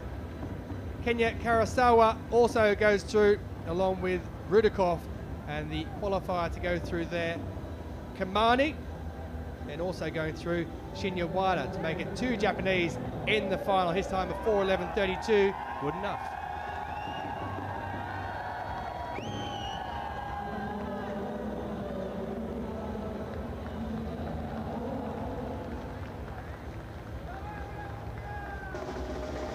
Great racing there.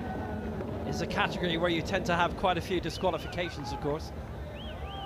Now here's where we saw Yeltsin Jacks go out to the front. He just got himself into that position and led the whole way. I think he likes to do that and just get away from any of the nonsense that may go on behind if you get a bit tied up, because it is very difficult when you're a T11 runner. There's extra bodies, of course, because the guide is compulsory, and you do not want to get into a position where you might find yourself being disqualified.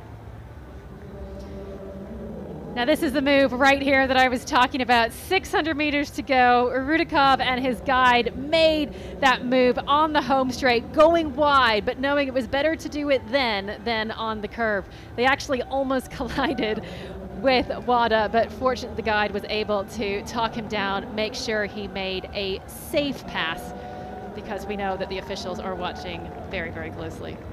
They're like the hawks that fly around this stadium.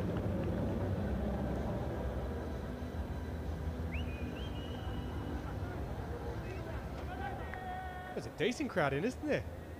Very good crowd in this evening. Will Downing's call to those who are out there watching on TV has been answered, and people have turned up. Maybe they were listening to the Indian commentators a bit more closely. It's great to see him here, though. A few thousand in tonight, that's what we want. It is live on TV here. Well, in fairness also, there's a decent Indian contingent heading in the men's javelin throw F46 later, so perhaps that's what they've come to see.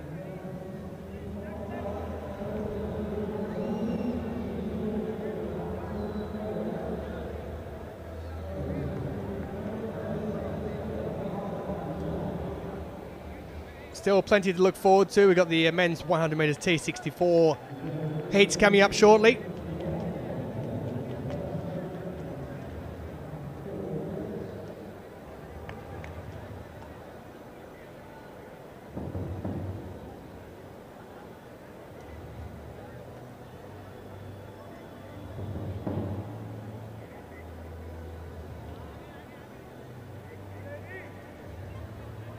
You'll see those orange tops around Delhi for the next year or two as well. They're the volunteers tops.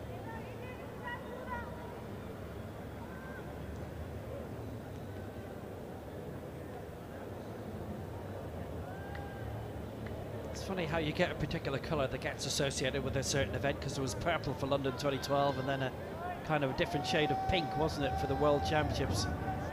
But the Paras and the IAAFs as they then were in 2017. I remember the ones for Sydney 2000, they were still knocking around about 12 years later.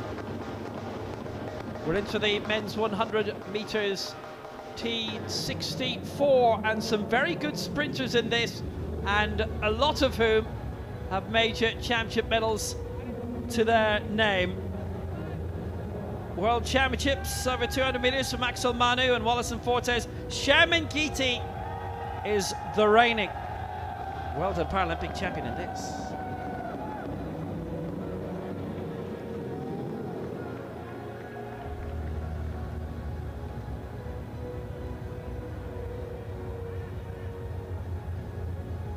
Well, here's Mitch Joint for New Zealand.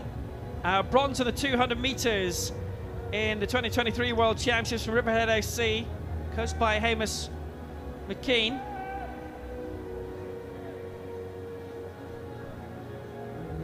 Denpum Totcherang of Thailand, fourth World Championship, no medals previously, and bronze in the 100 metres in 2018.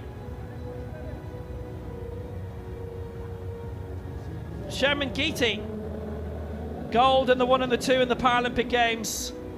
Last year, his third Paralympic golds coming there, and he's the world champion from Kobe. He's the Pan Am champion as well.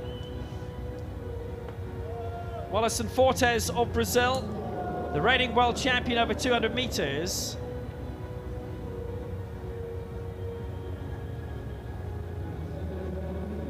Maxwell Manu of Italy, the predecessor in 2023.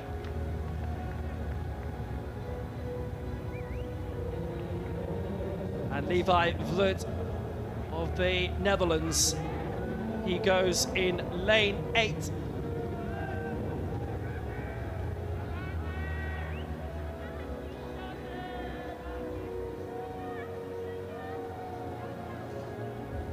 Single below knee amputee. He's still the reigning European champion, by the way, over 200 metres.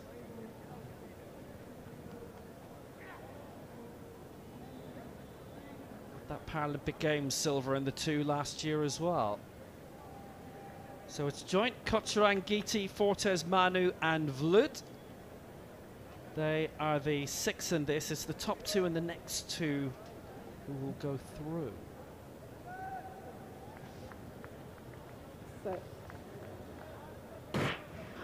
Well, they're away in the first time of asking. Vlut got away well. Geety flying for Costa Rica. Trying to catch up is Manu. This is going to be fast. 10.76. Brilliant from the 3-time Paralympic champion. He holds all the crowns right now. 10.79. Sherman Geety goes through. Manu in second place. He progresses as well. The next 2 fastest, well, they're going to have to wait. Manu developed well. Fortes in third. 11.50. Well, that's the time to target right now. But Sherman Geety of Costa Rica. Geety the full name, because his dad married a Geety. That's why it doubles up. Mitch Joint won't make it in 5th spot, but a good win that was. A good win. I mean, that was half a second. You don't normally see that in 100 meters, but he was just dominant from gun to tape. And just look at this acceleration. You can visually see the amount of power he is putting into that blade. I mean, these blades are not magic. I promise you cannot just get up from a couch, strap one on, and suddenly run like Geety does. It is only going to return the power that you put into it. And to start off with, well, to start off with a 1070 is incredible. And the thing with this category is it's so competitive. A lot of the silver and bronzes switch, but he's been at the top both for the Paralympics and the previous World Championships. Victory for the Shermanator, 10.79. He goes through along with Maxwell Manu.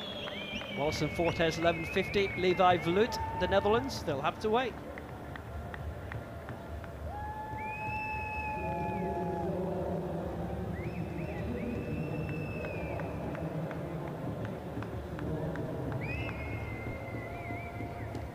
So I said there's a good crowd coming in because later on we've got the likes of Sundar Gurjar,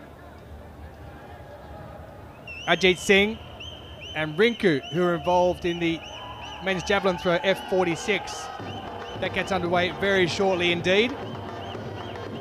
So that's why I suspect we have a lot of Indian faithful in who'll be cheering on their athletes as we go through the evening.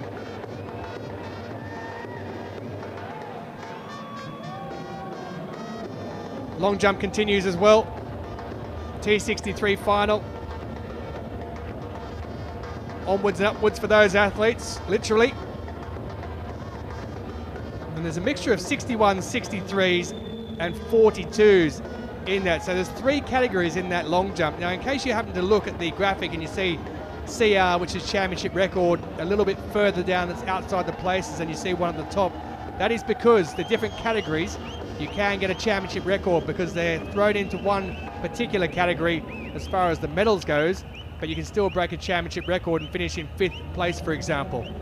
So just to warn you in case you see a graphic that that's the case, just so you don't get too confused, because sometimes it can be a learning curve on the run if you haven't seen too many broadcasts of parasport before, or seen them in person. It's even better. And that's a good point. It can be quite intimidating if you are new to the Paralympics. You start seeing all these different classifications and all these numbers.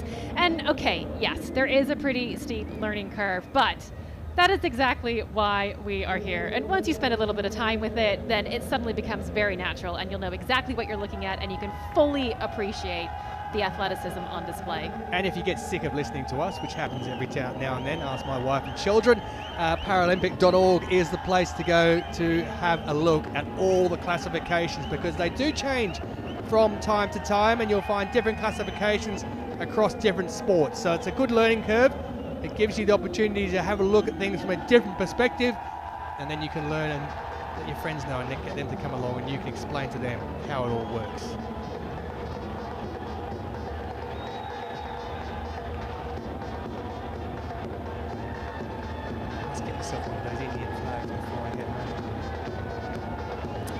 Well, we're all set now for heat number 2 of the first round, men's T64 athletes who run with a blade.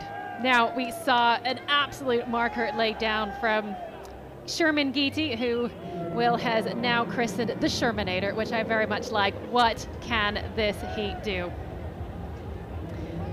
Lining up in lane 3, we have Jared Wallace, 2-time Paralympic medalist. He won the 200 meters back in 2013 and has since been focusing on the long jump. So it's great to see that he is back sprinting and sprinting well. He's coming in with a new personal best this season of 10 meters 86. Beside him is the Paralympic champion from Tokyo 2021. There are 6 Paralympic medals to his name. He won the bronze in Paris. The thing with this race is that those medals change constantly. Namikolov of neutral para athletes, he'll be coming in with lots of confidence. He was already here in this stadium in March where he won the Grand Prix in New Delhi. It's a different track now. It's a faster track. They laid down high quality Mondo again to aid speed in events just like this. Francesco Laragno of Italy, just 22 years old. He is making his championship debut, coming in with a personal best of 11 meters 47. Olivier Heinrichs, 2-time Paralympic medalist. Now do watch for him in this 100 meters, but he is best known for his 400 meter speed. However, if he gets a good start, he is dangerous as this race closes. And rounding off the field for Greece, Konstantinos Turkotchitidis, just 24, and you will see him competing in the 100, the 400, and the javelin throw. He's going to be very busy across these championships. Now, when the athletes stand up, you will notice that there is a mix of athletes with single blades and athletes with double blades. This is the T64 category, which is a single blade category. However, T62 athletes running with 2 blades are also eligible to run. I told you we would explain all of it for you. Now, heat can be an issue from these athletes. You just see in lane number 6, Mikhalkov just setting what's called the vacuum suction system. A lot of people wonder how those legs stay on when they're running at speed. And when it gets sweaty in this kind of heat, you have to be extra careful to plan the setting of that vacuum suction at the exact right time. It's really uncomfortable to run with a leg that doesn't feel fully secure.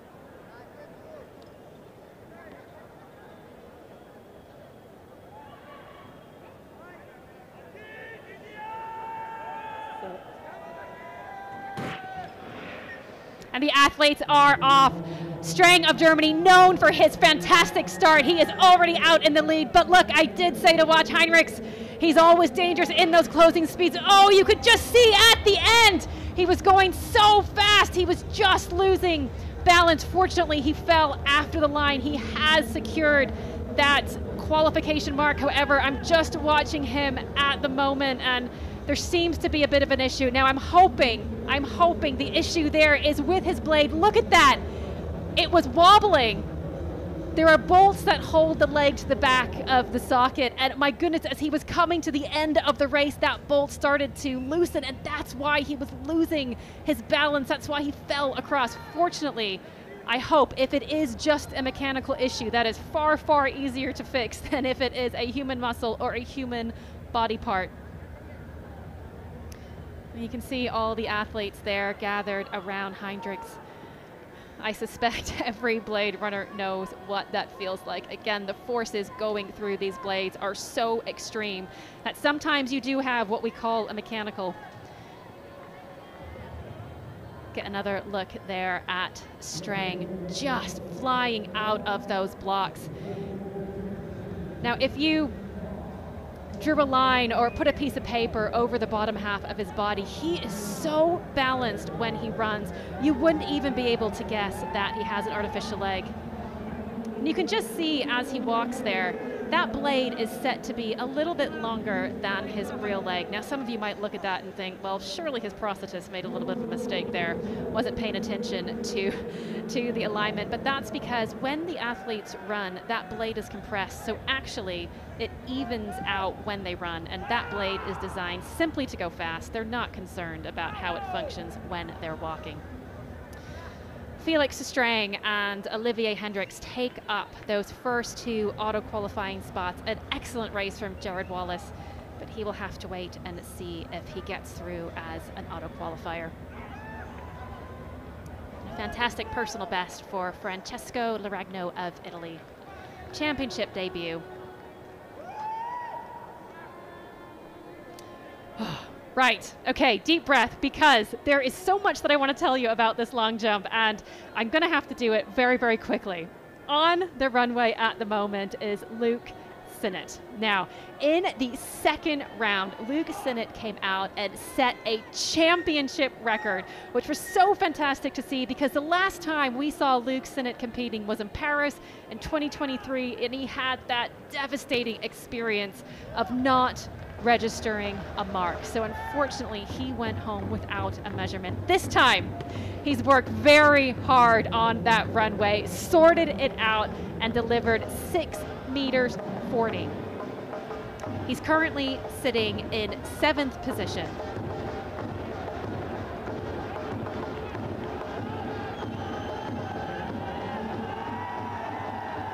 And this is the 5th round jump.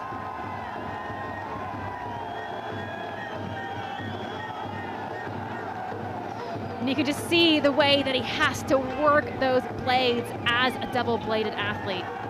Often they have run-ups that are very long because it can take quite a while to get those blades going. The problem is that when you have a run-up that's that long, it can sometimes be really, really tough to get the accuracy to go along with it.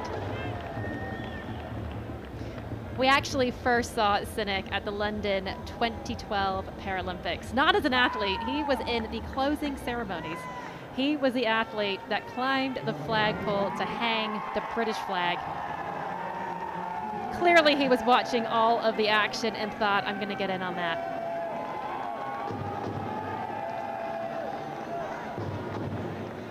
Back to that shortly, but it's the third and final heat in the men's 100 metres T64. Decent field in this as well. Johannes Floors, who's the T62, lone T62 in this bunch of 5, will go in lane 5. Well, the German, bronze medalist in 2020, he won the Paralympic Games gold in the 400 in 2020 as well, and 400 metres world champion in both 2023 and 2024. How will he go in the 100?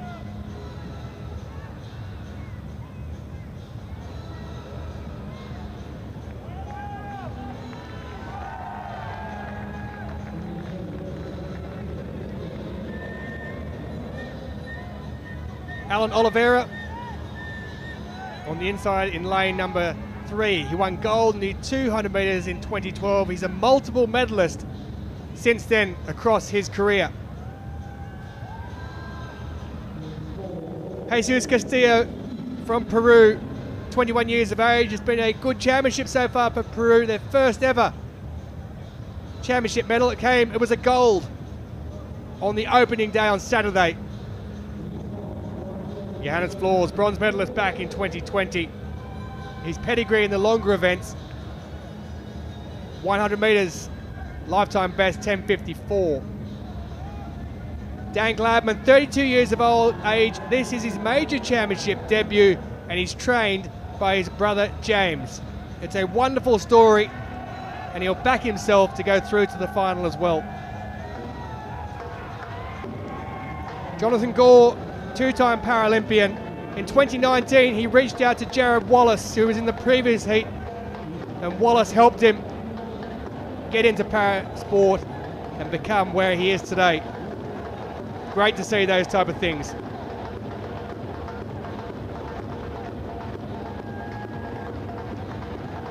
So there's a wonderful look at the prosthetics for Johannes Floors.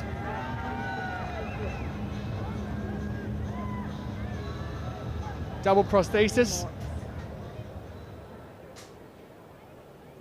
for the T62.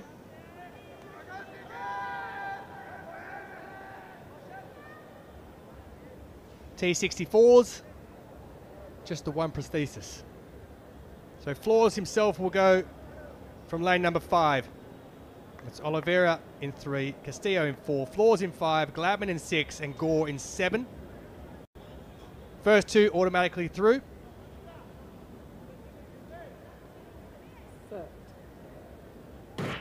Away they go in the final heat of the men's 100 metres T64, and getting away fast after he gets going on those prosthetics is Johannes Floors. Oliveira on the inside, and it is Gladman of Great Britain in 3rd position. We'll have to wait on the time to see what he came up with there. But Johannes Floors with the two prosthetics, once they get going, it really speeds them up, and that's the difference between two prosthetics and the one. The extra speed that he picked up around that mark there. 10:71, season best, 11:06 for Oliveira.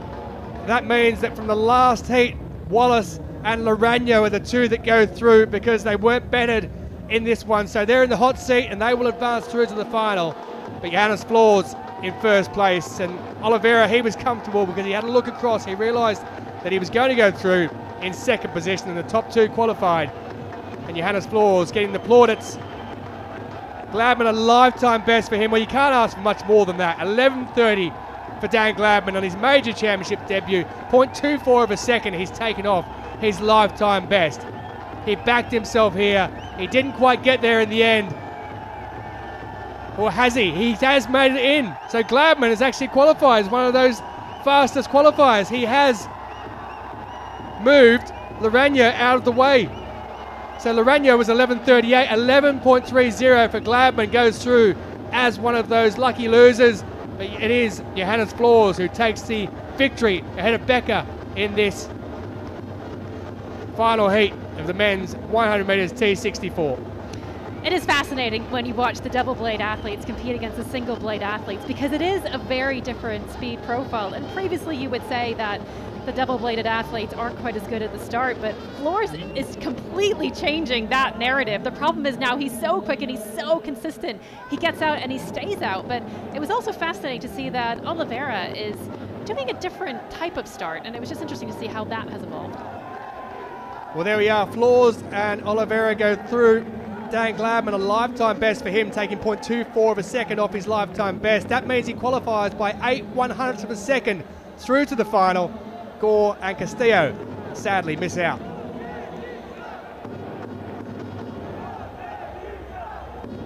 So how does that look? Well, Floors goes through at the top of the pile. Geety as well with a season best for him. But the two qualifiers, Jared Wallace and Dan Gladman, go through in 11.28.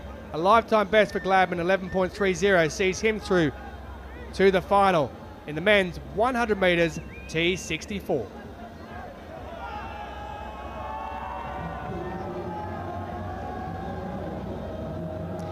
Back to this men's T63 long jump. Again, so much to catch you up on there.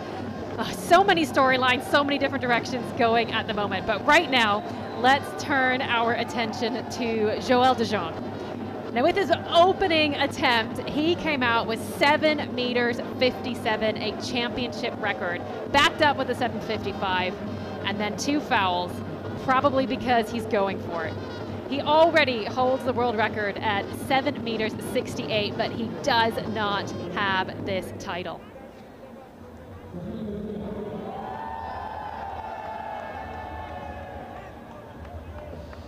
Now he's so quick on the runway, generates so much speed, but my goodness, he was so far behind that board. He's been struggling a little bit with fouls, possibly took that one a little bit too far back. He finished in second in Kobe in 2024 with a personal best of 7 meters and 4, second behind Leon Schaefer. However, he then showed up in Paris at the Paralympics and won it with a world record of 7:68, 7 meters 68. I mean, in the matter of 3 months, almost more than half a meter improvement.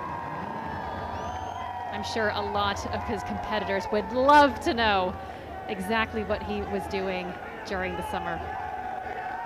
Now, the other story that we need to focus on is that of Hamza Gulik of Turkey. Now, this was the athlete, the double-bladed above-knee athlete who, in the warm-up, his blade basically exploded off the takeoff board and it broke. And the crowd watched as he hopped on one blade back to where his bag was and then was in a race against time to fix that leg and get himself in a position where he was able to compete and take part.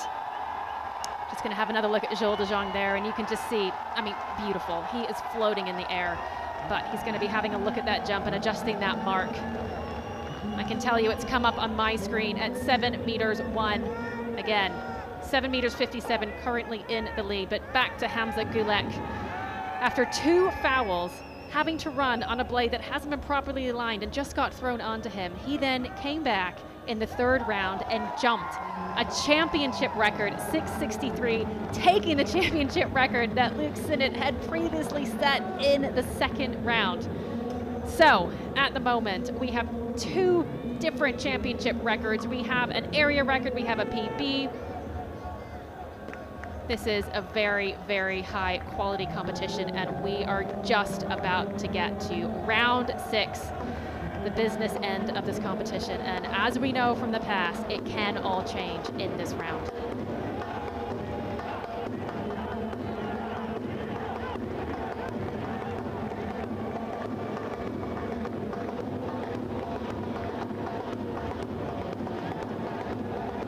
There's a little bit of a delay at the moment because in round 6, the athletes are reordered according to their placing. So the athlete in 8th place goes first, with the athlete in 1st place, currently Joël de Jong, having the right of reply right to the end.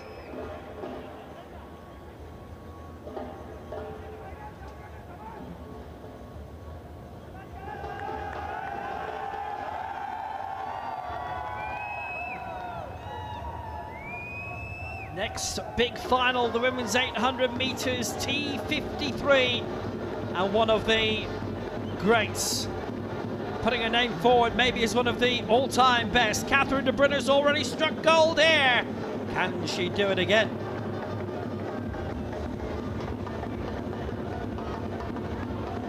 She's now a 6-time world champion to go with her 6 Paralympic crowns. 5 of those Paralympic crowns won in Paris last year has made her a national star. Catherine de Brunner goes in 8, and she has the championship and world records too.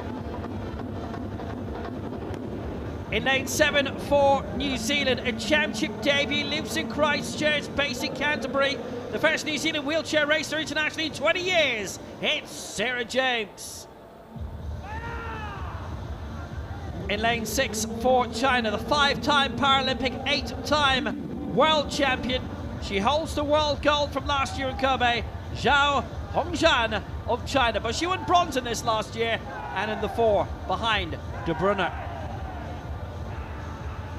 And in lane 5 for Turkey, the 7-time world medalist, 1 silver, 6 bronze. She's the 4-time European champion, Hamide Dugangun. She, like de Brunner, coached by Arno Mull. Sarah James, first international racer since Gavin Fulsham in 2002 for New Zealand. The 800 metres final, T53, the 2nd fastest category of the wheelchair racers. And this should be a lot of fun. So Dugangun, Zhao, James and de Brunner. And de Brunner away, right from the gun. Zhao Hongzhan trying to chase her down. Zhao Hongzhan with 13 global golds in her career. And de Brunner, after a whirlwind 2 years, 4 golds in Paris in 2023, 5 golds in Paris 2024. She's already got 1 here. She's got 12 global golds. And if she does it tonight, she goes level with Zhao all time. And if is a very small word right now, because the margin is very big. Catherine de Brunner is away and strong, with Zhao in 2nd spot and Dugangun in 3rd. I mean, de Brunner is absolutely untouchable in this race. The problem for the other racers right now is that she's unbelievably fast and she has the endurance. And she's made a very clear decision here. I'm not giving anybody a free ride. I am not risking anything. I think the most interesting race that we're going to see is the one that's happening behind de Brunner for that silver medal at the moment. Dugangun tracking Zhao. Will she be able to come around and out-sprint her at the end? Massive lead at the bell, and with 200 to go, Catherine de Brunner is well on her way, and the big race is for the silver medal between Zhao Hongzhan and Hamide Dugangun, who's looking for her 2nd all-time world championship silver. Catherine de Brunner coming around, 70 metres to go. Gold already here in the 5,000 metres. She got 5 golds in the Paralympics last year. She's going for 5 here, and she's got a 2nd. Catherine de Brunner gets the gold for Switzerland, 140.16, and the big race is for 2nd spot, and it's taken by Zhao ahead of Dugangun. That's Sarah James in 4th spot. Catherine de Brunner championship record, 140.16. Well, she did go 138 in Paris. That's a little bit of a computer thing, but Zhao 2nd, Dugangun 3rd. It'll be Sarah James in 4th, but Catherine de Brunner, oh, she's done it again. She's a 7-time world champion, a 13-time global champion, and that is unlucky for everybody else. I mean, I watched that race and I just think, my goodness, at what point does it start to get boring? Just winning gold medals and setting records, and yet she still wants to continue. She's been absolutely dominant for a long time across such a huge range, a huge variety of distances. She's excellent at the sprint, she's excellent at the marathon, she's excellent at everything in between. And I think the thing that I find most fascinating about her story is that she didn't burst onto the scene in the sense that she didn't just start winning right away. She stepped a little bit, she's taken time away from the sport, she stepped away and then come back. And I think it's just a real encouragement to a lot of athletes watching this, in that your trajectory doesn't have to be straight. You can take your time, you can work it out, and my goodness, she certainly has. Well, as she was advised, take a little step away from the teaching, become a full-time athlete. You never know what you can do. I'll tell you what you can do, win, and a lot. So 140.16 Catherine de Brunner takes it. Zhao the silver for China. Just edged out. Hamide Dugangan on the line. Lifetime best for the Turkish sprinter. And Sarah James, lifetime best for New Zealand in fourth. But Catherine de Brunner, well, the championship record certainly is hers. She did do 138 in Paris, 140 here. And she holds 4 championship records now. And that was absolutely blinding by de Brunner again. 2 down, 3 to go. That includes the 100 meters, in which she's not quite as dominant as the rest, but by golly was she dominant here. Just shot away from the gun, and there was no holding her back. Her winning margin was 7 seconds. Good look at the back, just a little advantage that Zhao had. The shot didn't linger, but Zhao Hongxuan did to get the silver ahead of Dugangan, and that's a good win for Catherine de Brunner. And this is the race for second. Zhao Hongxuan just edging out Hamide Dugangan, but it's all smiles for Catherine de Brunner. It's almost permanent now. We are picking up the men's long jump final. We are coming to the end. This is Daniel Wagner of Denmark. Now the medals have already been decided. He knows at the very least he has the bronze medal. However, Schaefer has taken the silver. Can he get past ahead of him? And it's a foul, and that will be disappointing for him. He came out, he delivered 7:20 in the second round. And unfortunately, apart from that mark, it was a foul, and then he delivered another 7:20 again, exactly matching that mark. But still lots to smile about. He's finished in 3rd position at the World Championships. 5 Paralympic medals, 5 World Championship medals, stretching across a decade, but we'll still wait for that global title. Right, this is what we were talking about at the start. Leon Schaefer going for his 4th World Championship title in a row, and he has put up an excellent fight. 7:15, 7:15, and then in round 4, 7 meters 38, a personal best under pressure at a World Championships, exactly what you want to see. The problem is Joel de Jong has gone out to 7:57, and if he wants that title, he is going to have to beat that. Oh, so much speed, so much height, so much power in that jump. Now we know it's going to be a white flag. He was miles behind that takeoff board, and he'll wait. And he'll look on in earnest and he'll hope, but I don't think it is going to be good enough, unfortunately.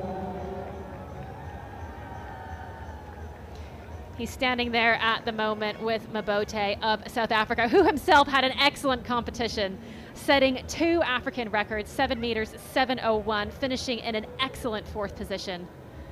And he waits with an arm around Schaefer, as a measurement will decide his fate.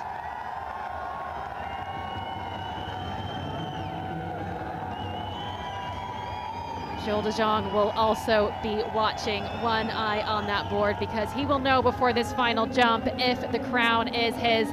7 meters 45, an excellent jump, another personal best, and yet not enough to overhaul de Jong. However, he can certainly feel really good about that performance.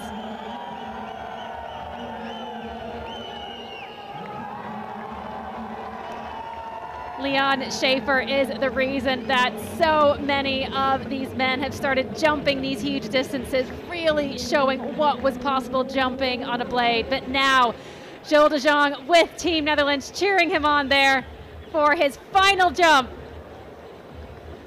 And that was so big, so much power, you could see he almost lost control in the air, having to fight to control those rotational forces.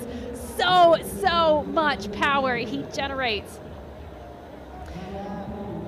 Now he's already won, he knows that, but he's going to be watching with an eye on that mark to see if he can improve that championship record. 7 meters 37, it won't be an improvement, but it doesn't matter. 7 meters 57, and finally that world championship title is his. I remember watching De Jong in Paris 2023. Actually, it was lined up for the men's T63 100 meters.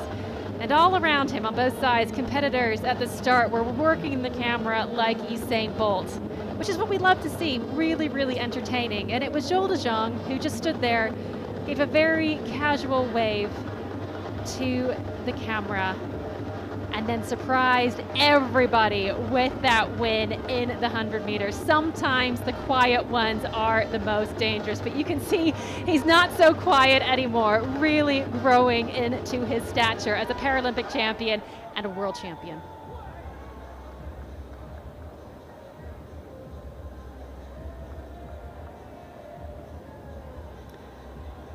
The Netherlands certainly has figured out how to develop and grow their amputee athletes. They are so dominant across so many different categories, both the men, both the women. I mean, you have to do the jump for the camera. These titles, those photos, they are forever. Huge well done to Jules De Jong.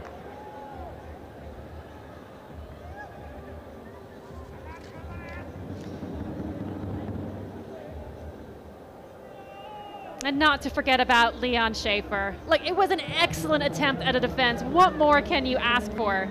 2 personal bests, including one in the final round. Sometimes you have races like the one we just saw with Catherine de Bruyne where the winner is decided from the outset, which is great in its own way, but it's so exciting for us as an audience when we have competitions like this where the talent is huge, the competition is tight, and you really can't predict who's going to come out on top. Talking about not being able to predict who comes out on top, women's 800 metres T54 start list for the final. No Manuela Scher, the Paralympic champion. No Merla Menya, the world champion. Patricia Akers is amongst those. Bronze in the 5,000 metres already here at these championships. 22 years of age from the United States of America, Hannah Dedrick, who was 7th in this event in Paris in 2023. She'll go out in lane 9 to start with.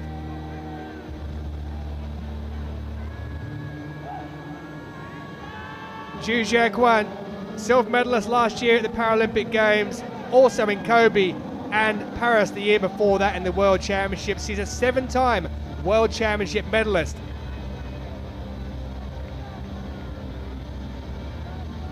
Already medal here.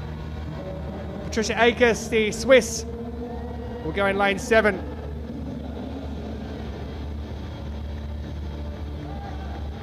Belgium's Leah Bayakula, gold in the 100 and the 400 at the Paralympic Games. What can she do in the 800? And the lady who was 7th in Kobe last year at the World Championships, Melanie Woods of Great Britain, she was 6th at the Paralympic Games in Paris. The lady who in 2023 won the first ever medal for Mauritius at the World Championships when she took silver in the 100 metres, Naomi Alphonse of Mauritius. And Tian Yuan, bronze medalist in Kobe last year at the World Championships. She'll go from the inside to start with.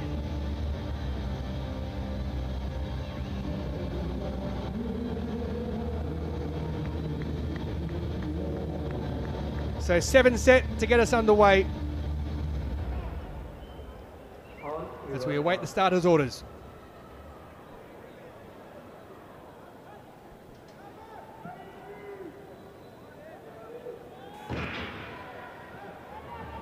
And off they go. And already falling up somewhat is Akers there. He's got some work to do. Didn't get away very quickly. Zhu certainly did. As did Bayakula in the white vest and the black helmet on the inside. There is Zhu, silver medalist last year, but there is no Manuela Scher, so perhaps she sees herself at top of the podium this time, but she'll have some work to do with 600 metres remaining. It's Bayakula of Belgium who's out in front. She looks to add a medal over 800 metres to her name. just coasting along at the moment. Zhu Quan of China behind Bayakula, just giving herself a little bit of space there. Melanie Woods nicely positioned on the outside.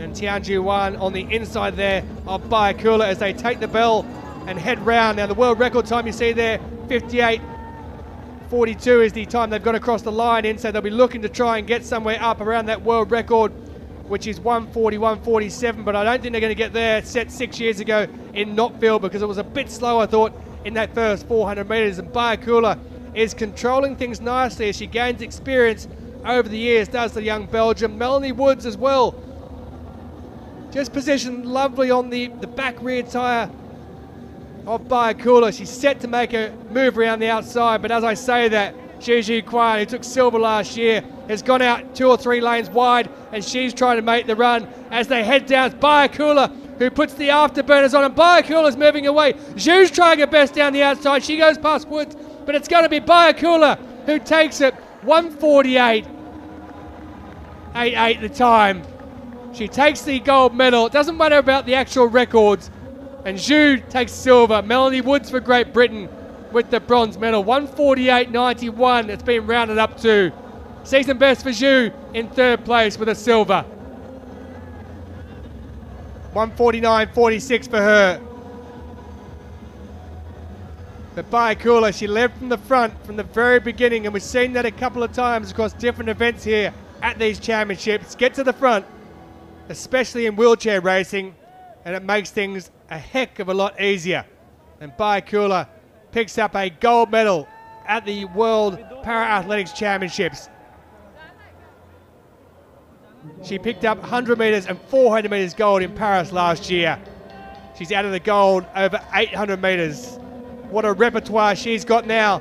And Woods confirmed with that bronze medal for Great Britain in 1:49.59, holding off Tian Yuan by the barest of margins, 0.02 of a second. She beat her home by, but it doesn't matter. There's your 3, Bayakula, Zhu and Woods on the podium. Wow. Bayakula was absolutely perfect in that race. And by perfect, I mean tactically perfect. She is a fantastic sprinter. She has the speed in the 100. She has the speed in the 200. And she used that speed at the start to get herself into the position she wanted right at the front. And if you follow wheelchair racing, you know that, oh yeah, sometimes it's really nice to be tucked behind somebody. You get a bit of a free ride. However, there isn't time in an 800 meters. The race itself is too short, and you have to position yourself correctly right from the start. But the other thing that I absolutely loved about how she ran this race, and hopefully we'll get a little look at it as we go, but right now this is her start, and this is her strength. She has that ability to accelerate. Now look what she does right now. She has the inside, but she's sitting awkwardly across both lane 1 and lane 2, which means that she's making life difficult for athletes to pass her both on the outside and on the inside. She is making herself known at the front, and it was just such a clever way to do this. Yeah, it's impossible to get through the inside there, isn't it? So you're going to have to go wide, and that's exactly what Zhu had to do. Woods went with her as well, but by that time, Bayakula had really put the effort in, and by the time Zhu and Woods had tried to go around the outside and looked at each other, Bayakula was a good 2 or 3 metres in front, and she just kept on pulling away to pick up the victory for the young Belgian.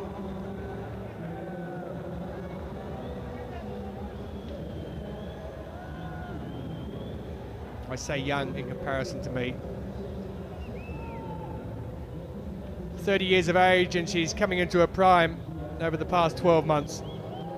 Bayakula takes it from Zhu, and Melanie Woods of Great Britain with a bronze medal for her.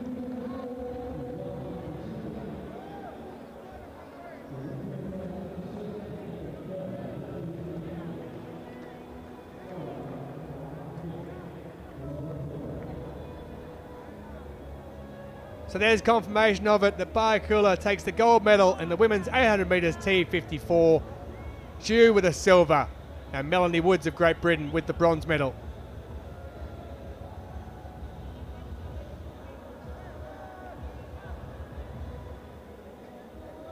Well, the men's javelin throw F46 final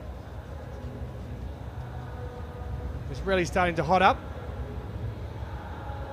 And there is a lot of home interest in this one. 3 athletes from India going in this. We're in the 3rd round currently.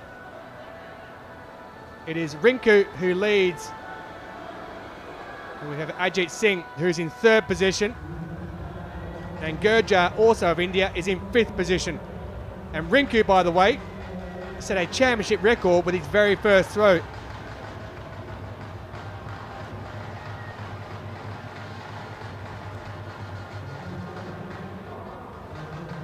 So Ganiev in 6th position, or 8th position I should say, before that attempt. This is 3rd throw.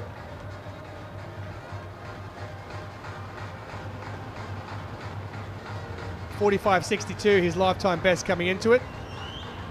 For the man from Uzbekistan, who are well represented here at these championships.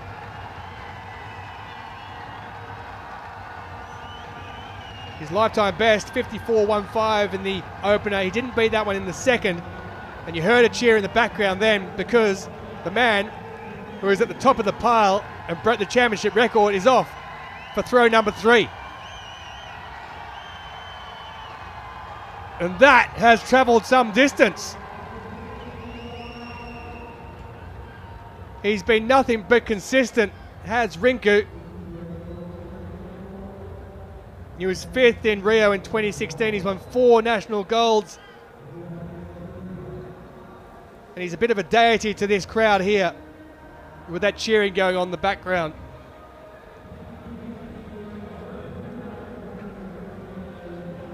Midway through the competition, it's India in 1st, 3rd and 5th at the present time. I wonder what would happen if they picked up 1st, 2nd and 3rd.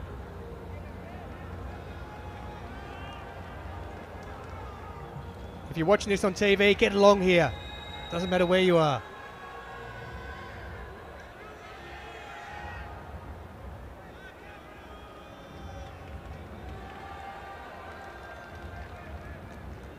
Well, it's not further than his opener, that one. Hasn't come up on screen yet, but it's 62.73 for his 3rd attempt.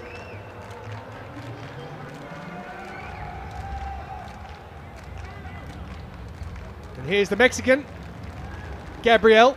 He's in 4th position, 61.20, a season best with his 2nd attempt. That won't improve it.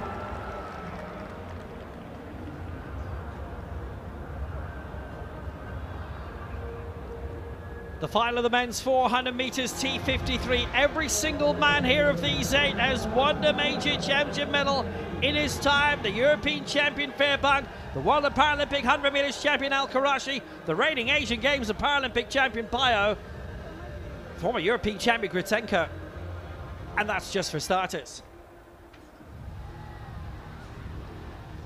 It is an immense field and we'll start in lane 9. Asian Games silver in the 800 2 years ago for Masaberi Asai for Thailand. In lane 8 for Tunisia, what a major championship debut last year in the Worlds in Kobe. Silver in the 8, bronze in the 1 and the 4 for Mohamed Khalifi. Neutral athlete in 7, bronze in the 4 in Tokyo 4 years ago. The former European champion in Grosseto 2016 and the double, Vitaly Gritsenko. In lane 6 for Korea, the 7 times world championship medalist, 2 silver, 5 bronze. Silver in the 4 last year in Kobe for Yoo Byung-hun. In lane 5 for Thailand, the 6-time Paralympic champion, 3-time world champion. He's the reigning Paralympic champion, Pongsatorn Pio. Reigning Asian Games champion too. In lane 4 for Saudi Arabia, the 100 meters Asian, world and Paralympic champion Abdul Rahman Al Qurashi.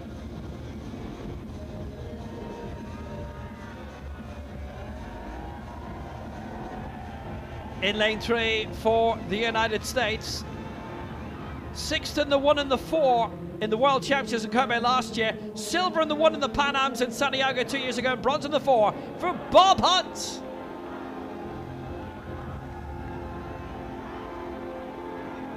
And in lane 2 for France, the reigning European champion, world champion for the first time in 1998. That was a while ago. It's Pierre Fairbank.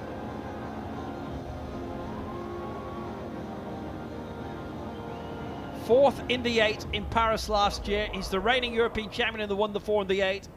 One lap of the track for a new world champion. T53. Here we go.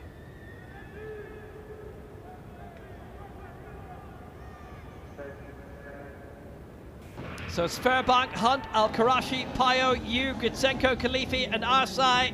This is going to be a lot of fun. Arsai on the outside. I think any one of these could win it. Khalifi has come up very strongly. That was sensational in the 8 last year in Kobe. Did brilliantly, did the Tunisian, and now he fancies something big. It's Payo as well in lane 5, going strongly. He leaves with Khalifi in 2nd and Gritsenko in 3rd, the former European champion. Paralympic bronze for him as well, but it's Payo who's coming clear. Payo, the 9-time global champion, 3 world golds, 6 Paralympic golds. Surely he's going to hit double figures now. He's way clear. He's looking at the clock. The world record is his, 46.11. It's going to be a gold. It's going to be fast. It's going to be Payo. 46.82. I think Yu has beaten Gritsenko to take the silver medal, but that in the end was all about Pongsator and Payo, and he wins it in 46.81. It's a shade outside of his world record from the Worlds in Paris at the Stade Charity 2 years ago. Yu, lifetime best 49.29, did get the silver ahead of Gritsenko. That was a real jazz between them. Only 800s in the end. Korea 2, neutral 3, but it's Thai gold. It's Pongsator and Payo, a world champion for the 4th time and his 10th global gold. Just looking at the splits from that race, where Payo does all of his damage is in that first 100 meters. His start, his acceleration is unmatched by the rest of the field. He had almost a second on the field at that point. And the thing with the wheelchair 400 meters, it's not the same as an ambulant. You're not going to feel that kind of exhaustion that you would in a 400 because the wheels just change things. And so actually to run or to race a 400 meters well as a wheelchair racer, the goal, just like the 100 meters, is still to get to top speed as quickly as possible. They're hitting that around about 200 meters. And from then it's just a case of having the hand speed and the endurance to hold that. If Gritsenko wants to compete with Payo for the top spot, he's going to have to improve those first 100 meters. And in the land of Jai Ho, it's Payo who gets the gold for Thailand. Gold in the 4 in Paris last year at the Paralympics. And in his last World Championships 2 years ago in the south of the French capital. He's done it again. They've got a great team in the 53s and the 54s. And Pongsator and Payo gets gold for Thailand.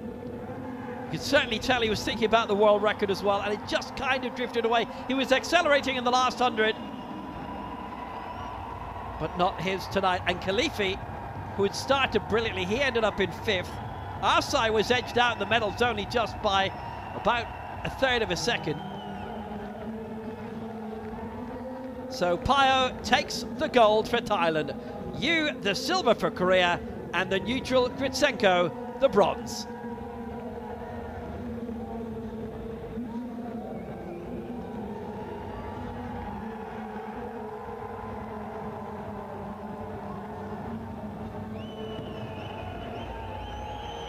Good race that. Good competition this as well. Men's javelin throw F46 final.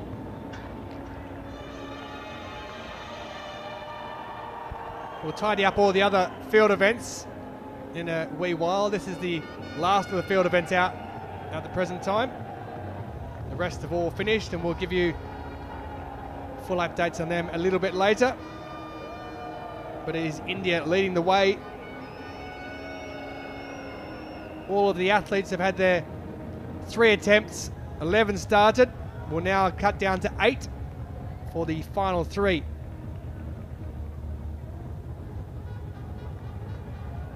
So the officials just getting the order right. It's Gurjar who leads the way at the moment. He has broken the championship record of Rinku, who had broken it previously. So it's India 1, 2 and 4 at the moment. Singh is in 4th position. Gurjar's attempt here, 64.11. Oh, he loved it as soon as he let go. Have that, he said.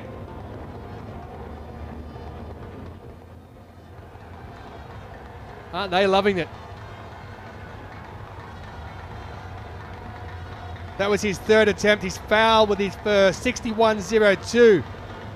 The second for Gurjar, and 64.11 metres for his 3rd attempt, breaking the championship record, which was held by his compatriot Rinku.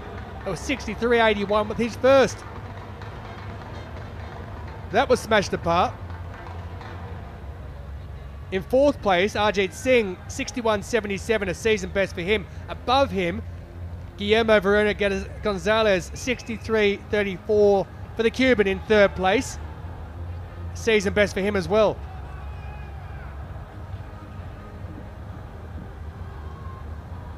Four metres and 28 centimetres separates the top 6 positions in this competition. That is how tight it is. And then look further down in 7th position, you've got Takahashi Shunya in 58.29. Ganiev in 8th position, snuck in with a lifetime best of 54.15 for him. I have a theory, Tilson, on why Indian athletes are so good at javelin. And I think it's because, obviously, we know how good they are at cricket. And actually, if you watch the action of a fast bowler and you compare that to the action of a javelin, there's a lot of similarities behind it. If a fast bowler threw the ball like that, they'd have been told not to bowl again. They have to go away and have their action tested. No, I looked it up. I know that it's not similar, and what I mean is it's actually the way that they load their back leg before they release it. And so to have that kind of action and that kind of pattern already embedded in your body, and if you're playing that a lot from your kid, I think it's quite natural you're going to end up having a lot of great javelin throwers. Just to update you in the women's shot put F20 final, it is ongoing. We've had a world record from the 3-in-a-row champion, Sabrina Fortune, 16.75. We may catch up on that later. Well, Geniev's gone with his first attempt in the last 8, so his 4th was 49.68. And Takahashi Shunya, who's 58.29 with his best, in 7th position, as they go in the descending order now from 8th position down to 1st with the 4th, 5th and 6th attempts.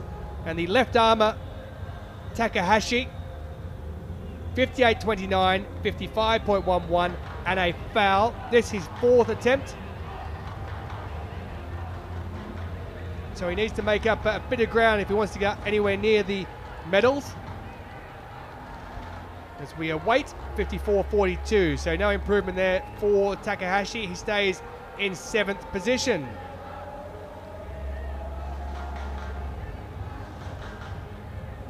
Can't get enough of Japan at the moment. It's Yamazaki Akihiro, who's 6th, 59.83 with his opener, 54.85, and then 50 exactly for his 3rd attempt. Season best at 59.83 for Yamazaki, who was 7th at the Tokyo 2020 Paralympic Games.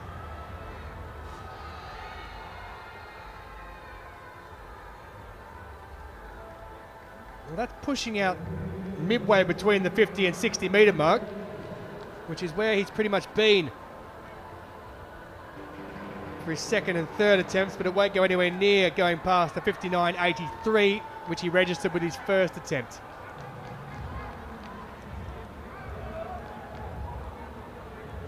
I think one of the really cool things about this event is the way that you have to use your body. In many ways, it's essentially like a whip. And so if you actually use a whip, what happens is the wave travels, and the further it travels down, the less mass, the more the speed builds. And it's a pretty similar situation here, except that this time your body and your arm are acting like the whip.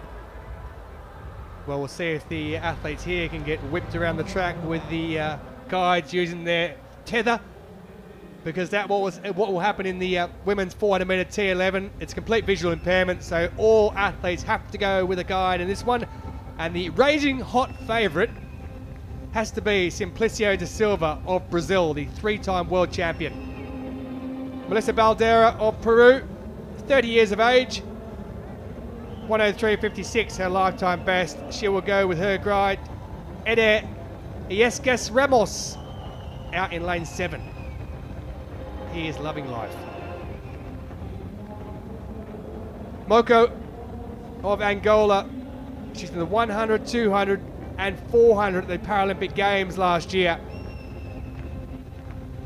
She'll go in lane 5 with Abro Sapalo as her guide. 25 years of age, Moko. And here is Simplicio da Silva, 3 times the world champion. Silver medalist at the past 2 Paralympic Games. The lady who took gold at those Paralympics, Laia Ishitili, is not at these championships. She'll go in lane 3 with Felipe Veloso da Silva as her guide. Disqualified in the 1500 metres, debuted at 2017 in London, Prisha Jepkemai with Kenneth Lagat as her guide from Kenya. Will start in lane number 1. So complete visual impairment, patches across the eyes as well as those masks that you see. Championship record held by a lady who liked to use very nice masks, Terenzina Guglielmina. That record set in Lyon back in 2013 at the Worlds there. World record held by Lu Ku Qing, who's also not here. That was set back in Beijing in May of 2018. So you see the guy there just getting that tether set up that has to be attached at all times. And the guy must release the athlete across the line before themselves for it to be a legal finish.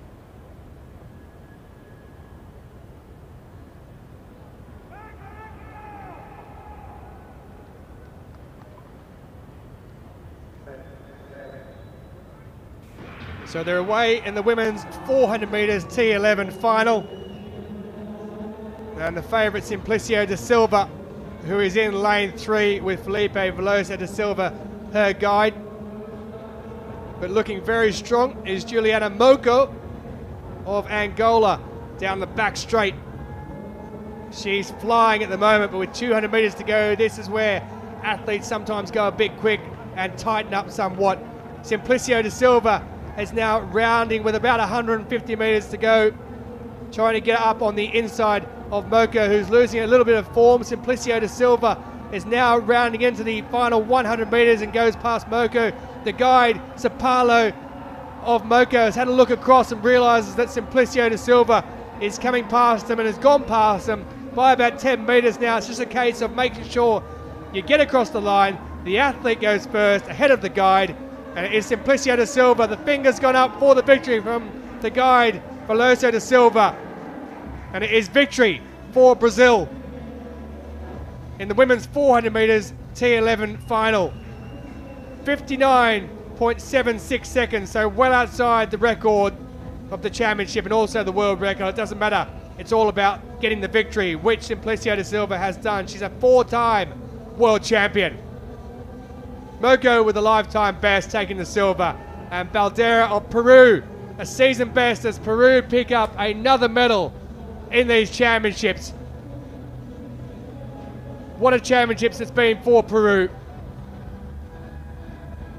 Brilliant stuff by Simplicio da Silva.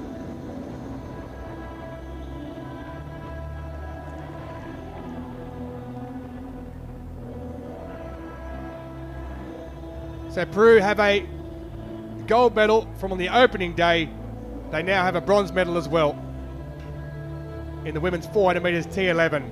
But a good finish by Simplicio de Silva. She kept her nerve well. Yeah, it was a great finish from Simplicio de Silva. And I mean, look, to be honest, on paper, we kind of looked at this and knew that that was how it was going to play out. However, I was so impressed with Moko, because as an athlete, you're looking at it and you kind of have to know, okay, I'm not quite sure that I have a shot at gold. And yet, Moko took it out. She was right there with her until 300 meters. She gave it a go. And in the end, she finished in second, but with a very shiny new personal best. 4 times a winner at the World Para-Athletics Championships. Thalita Simplicio de Silva. And Brazil have another medal as well.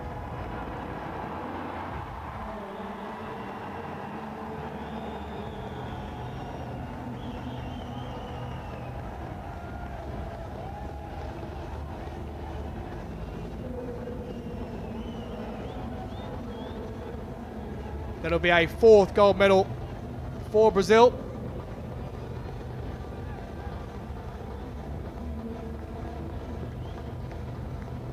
The usual suspects at the top of the medal table as well, China and Brazil. So 59.76 for Simplicio de Silva, 4-time world champion now. Moko, brilliant run from her, lifetime best. She took it out hard, 101.42, and a season best for Baldera gives Peru another medal at these championships after picking up a gold medal on the opening day. They now have a bronze medal to go with it.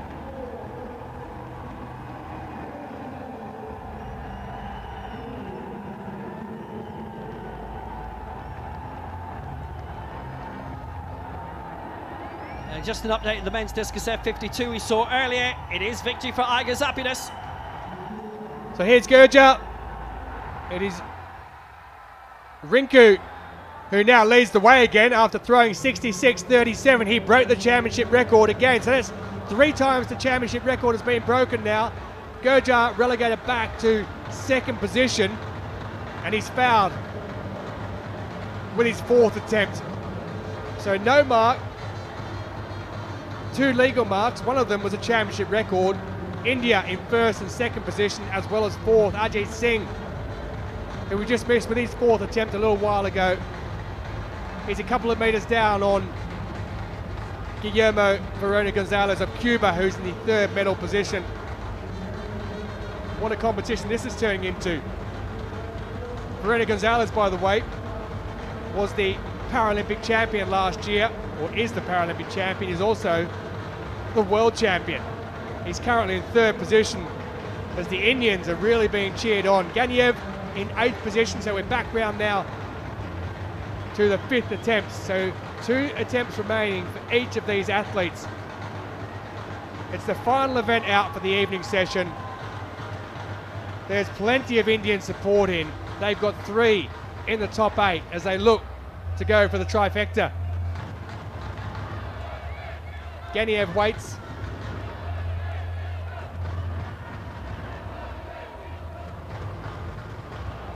And wills himself on to come up with something big.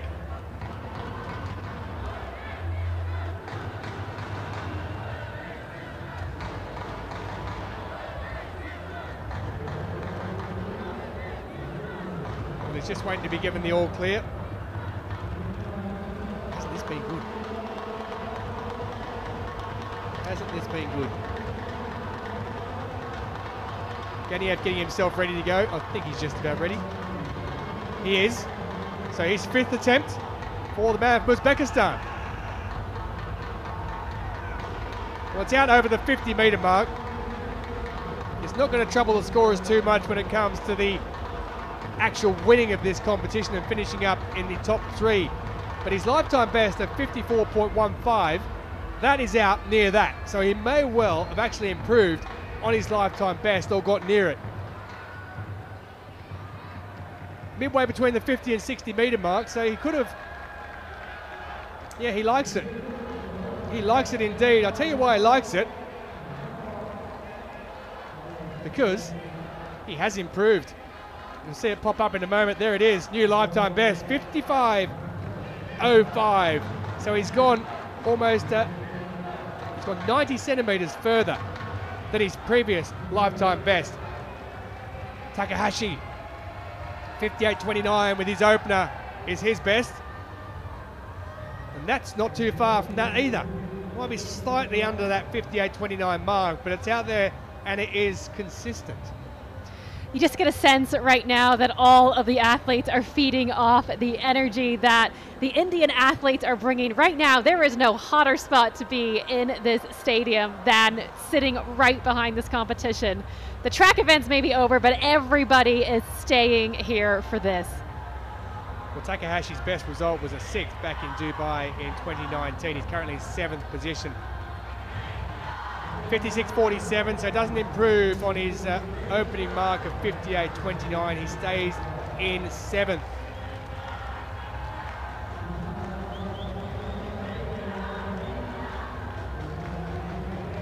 But we feel like we're turning Japanese because Yamazaki is up again next. Japan well represented, India well represented. He's put everything into that. But sadly, it's going to be below the 50-metre mark, so you can pretty much say, without even looking at the measurement, that it is going to be no improvement. Oh, I'm looking forward to these last few throws here. I really think so.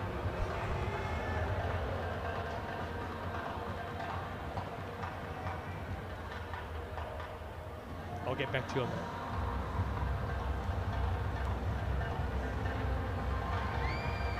He started brilliantly, and then it was just a bit of a slump from him after that, unfortunately, wasn't it?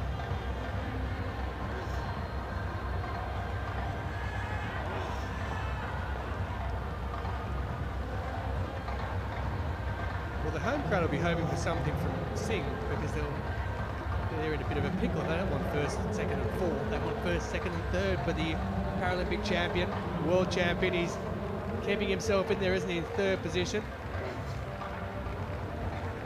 Now here comes Jose Gabriel of Mexico. Season best with his 2nd attempt of 61.20. What's he got in the tank? Well, he was close enough to that line.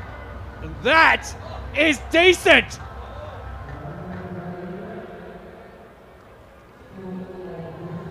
It's out around the 60-metre mark. I don't think it's going to improve on where he was, but he's very, very close out there. It's actually just under the 60. I thought it was actually further over the line. It's gone outside of the line, and it isn't going to improve on what he had, but it looked good at first. It just kept on going and going. The lactic must build up as you get further along in this event, though. Surely it must be hard. There's a lot of leg strength involved in this as well to get to that position. Also when you're pulling yourself up as well, because balance-wise as well in this discipline, it is quite difficult to then pull yourself up after going at that speed. For me, javelin is one of the only events where you will consistently see athletes like Singh right now wearing a back brace. It just goes to show the amount of forces that go through your body on that release. Well, Singh 61.77, a season best. What's he got in the tank here for himself? He got plenty of cheering from the crowd, but didn't do the job.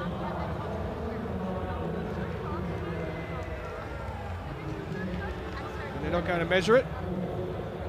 He walked out, I think, over the front mark there. Didn't want it measured. Wasn't going to be any improvement. It's all or bust when it comes to his final attempt for Ajit Singh. Quick bit of maths, and I think he's got 1 metre and 57 centimetres to make up. Has Ajit Singh on Guillermo Verona, who's in 3rd position at the moment.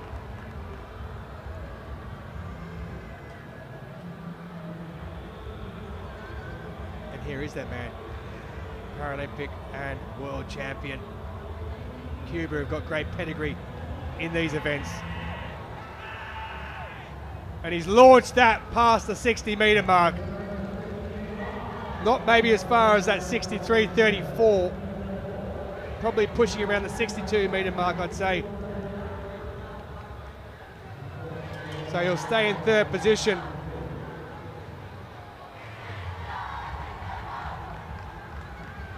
this is getting interesting. He's the Parapan American Game champion for the past couple of those as well in 2019 and 2023. Paralympic and world champion, but at the moment he's going to have to relinquish his world title because he's in third position with only one left to go. Now here's Rinku. He's at the top of the pile because with his last attempt, when he was second last to go, when they reversed the order in the top 8, he rocketed past the 64.11, which was the championship record of Gurjar. Here goes Rinku, 63, 66.37, his best so far. And that isn't going to improve. Now, it's not going to be an improvement, but just if we get the replay, have a look at this runway. I was watching it from side on, and often we get the shot from head on, but my goodness, he is so fast on this runway, and that's part of the trick to launching this javelin. Two things really matter. It's the speed of release, and it's the angle of release. And part of that speed comes from your runway. You very much have to have some of that sprint power. And as they switch and they do that crossover, a little bit of nifty footwork to go with it. Well, Rinku heads off to get a bit of coaching advice. 61.75 with his penultimate attempt. So he'll be back to the runway shortly. There's a wonderful crowd in here cheering on the Indians in this. I think my favorite moment was after Verona Gonzalez threw his 5th attempt, and there is a very polite amount of applause from the stadium, but it's very clear the kind of podium they want to see and who they are supporting. Here comes Gurjar.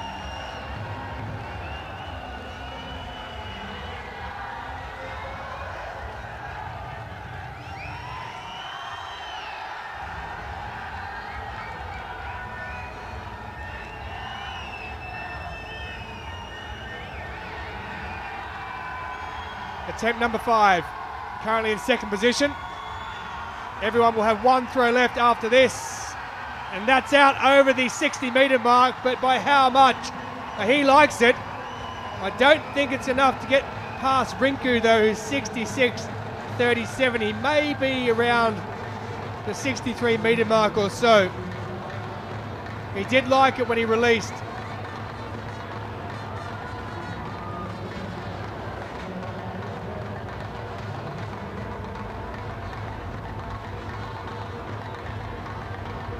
Picked up the gold in 2017 in London. Did Gurjar 64.76. So he is an improvement on his mark from earlier. He's moved up by 65 centimetres, but he still trails by about 1.5 meters on Rinku in first place, with all the athletes, 8 of them left, who have got one throw left to take each.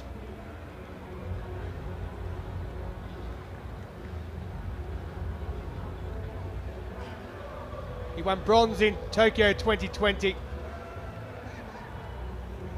Gold medalist, like I said, back in 2017.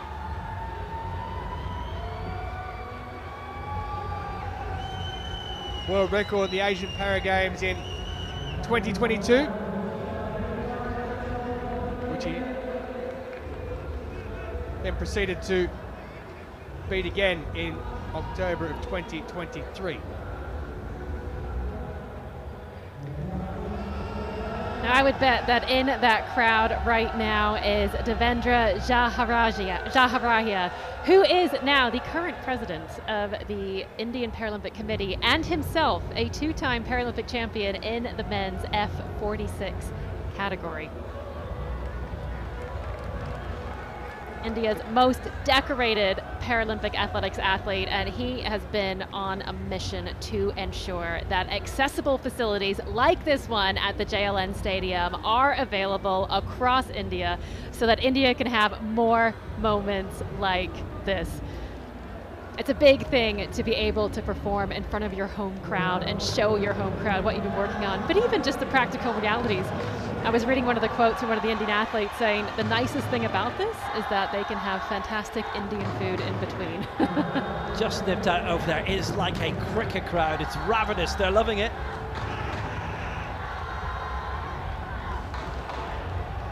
No doubt they're working on their throwing action.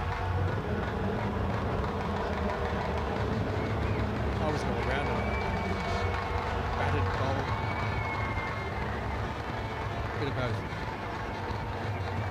Well, maybe you too should try your hand at javelin. I am standing by my comparison.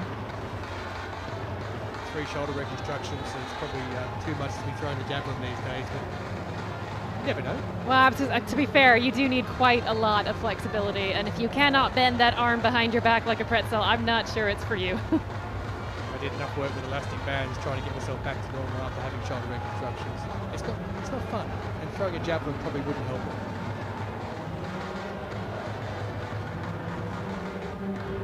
Yeah, loving life down there.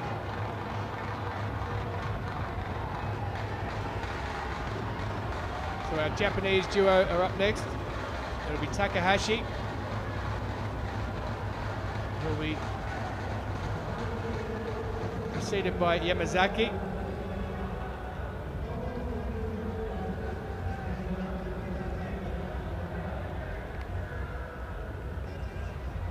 It's been a decent night of field events, hasn't it? Some good records. Yeah, we had that world record for Sabrina Fortune in the shot put. She going for a 4th gold in a row in the World Championships. We'll hope to catch up with that a little bit later. And Iga Zappin is taking his latest title as well. He's heading towards 15 global crowns.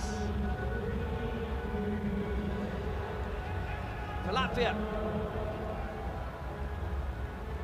Can't beat a bit of Iga's happiness.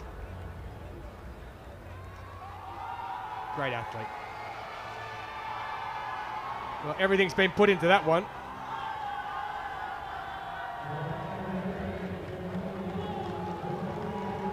So Yamazaki with his final throw. He'll finish in 7th position. His compatriot Takahashi has moved past him in these 3 final throws into 6th position. So Takahashi has equalled his best mark at the World Paralympics Championships, which he picked up back in 2019. He's finished 6th again here in New Delhi.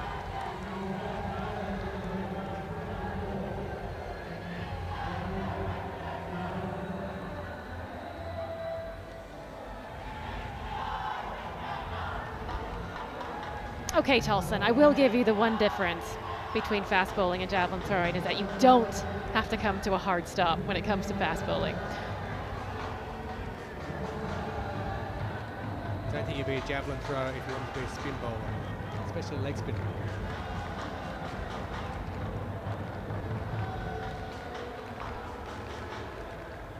So we move on. Elisa Gabriel of Mexico. 61.20 so far. That's a season best. And that is around the 60-metre mark. And from this angle here, I can tell you it won't go better than 61.20. That'll be his best of the evening. That came in his 2nd attempt.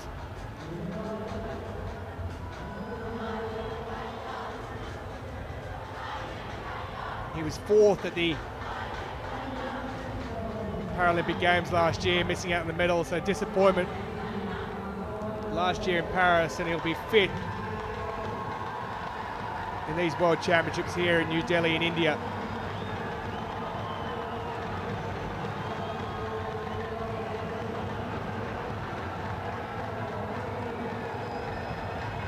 Well, the noise levels have ramped up. Ajit Singh. There's 4 throwers left, the 3 are Indians. Here goes one of them.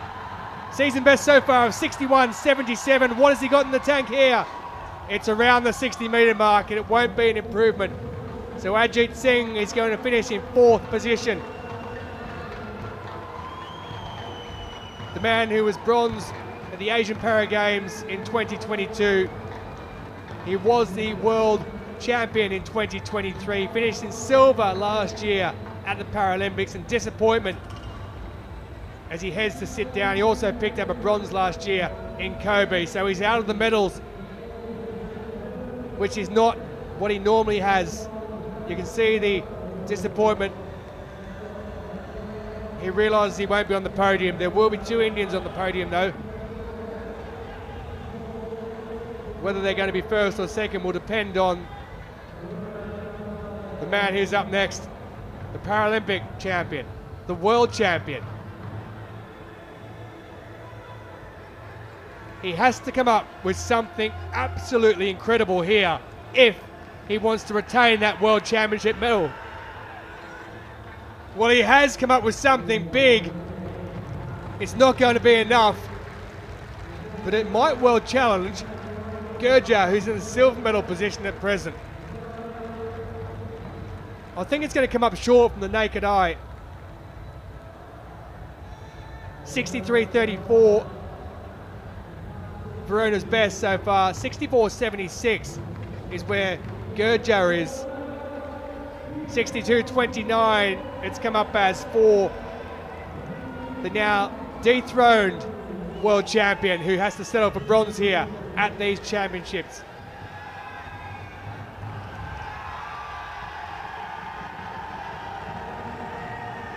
So India, regardless of what happens, first and second, gold and silver.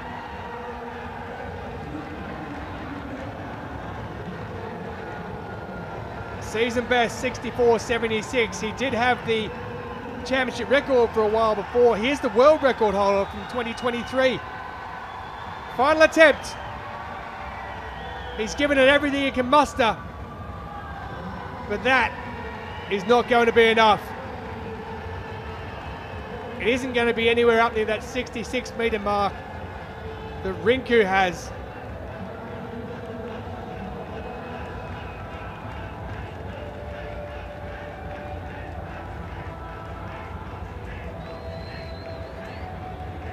So Gurja, he still has the world record.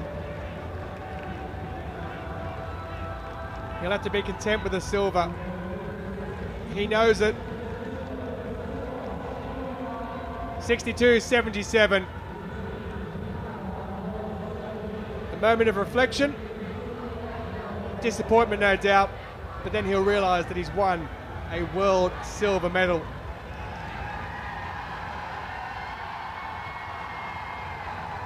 No pressure now for this man, Rinku, who was introduced to the sport by Amit Kumar Saroha, a former fellow Indian para-athlete.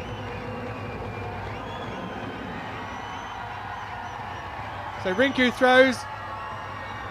It's out over the 60 metre mark. He won't improve on that championship record though.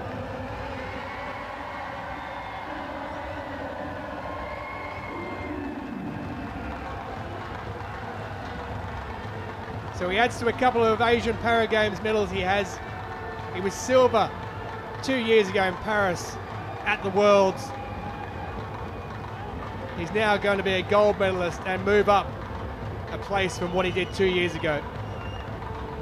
He fouls with his final attempt. It doesn't matter though. India go 1 and 2, and Cuba in third position with the bronze. But it's home delight here in New Delhi as Rinku takes the flag. He'll take the plaudits. He's a world champion with a championship record of 66.37 for India. I mean, this is a moment that athletes live for. Not just a chance to become a world champion, fulfill a childhood dream, but he got to do it in front of a home crowd.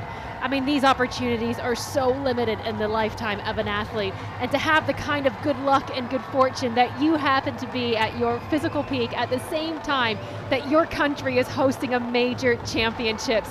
I mean, this is huge. This could be absolutely life-changing, and I hope he enjoys every single second of that crowd that hung around to celebrate with him. Bronze in Kobe last year. Up he goes to gold. Enjoy the moment.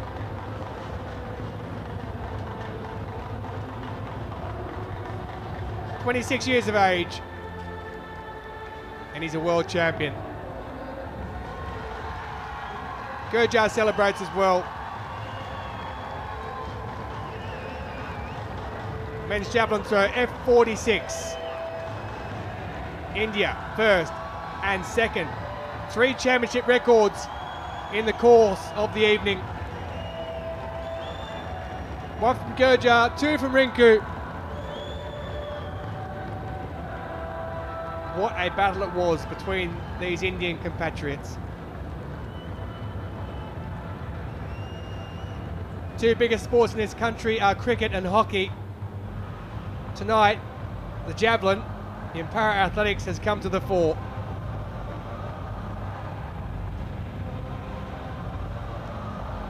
Great to see.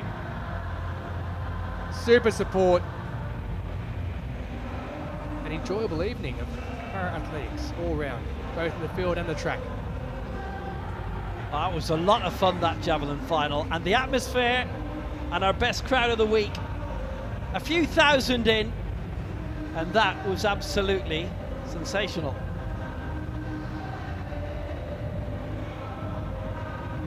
So men's javelin throw F46, championship record for Rinku, who takes the gold. Gurjar, even though he did have the championship record at one point, has to settle for a season best in silver. The former world champion, the Paralympic champion, Verona Gonzalez, season best for him with bronze. And India just missing out on the trifecta. Ajit Singh in 4th position. There are a few other field events to catch up on, but for the home support, this is the event of the night. Rinku takes his biggest prize.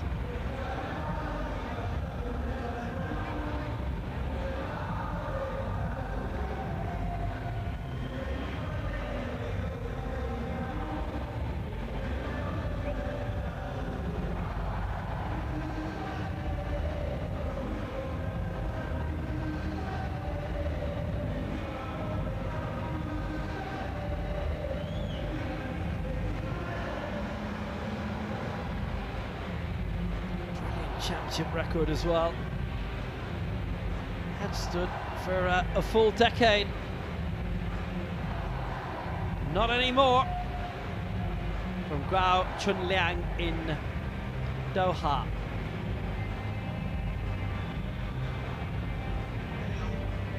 Well, that was how he did it. Put an immense amount. It's almost as if the crowd behind him with that 4th attempt just the sound waves pushed it further and saw him overtake his compatriot Sundar Singh Gurjar. It's 1-2-3 India at one stage. They'd have loved it even more if that had been the case.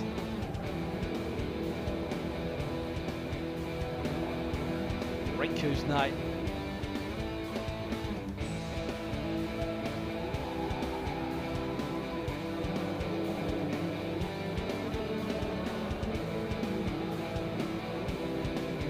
Pure delight, pure joy, pure out and out winner.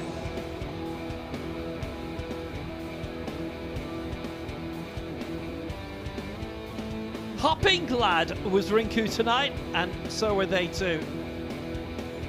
Now there are some other field events that hopefully we'll be able to give you a little bit of a review of visually.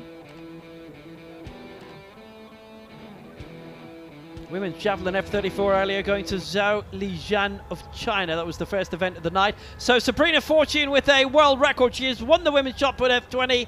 The Paralympic champion, her 4th world title in a row. Ebrar Keskin, that was a very significant result for her. For Turkey. That's her first ever championship medal, silver. And she's still only 18 years old. Alexandra Zaitseva with the bronze, the reigning European champion.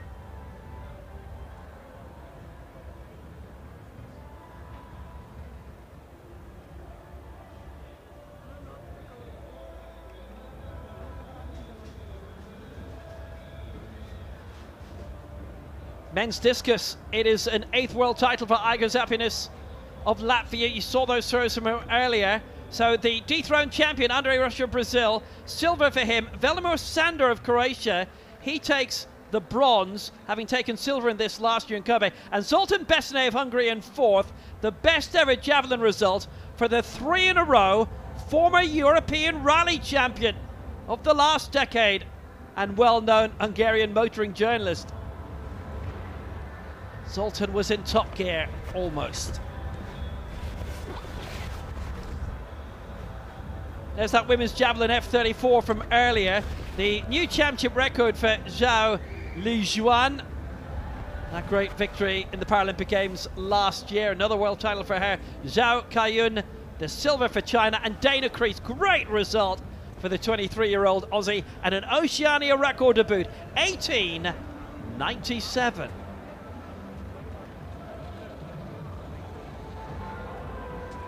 Julia Haynes with a new America's record for Canada.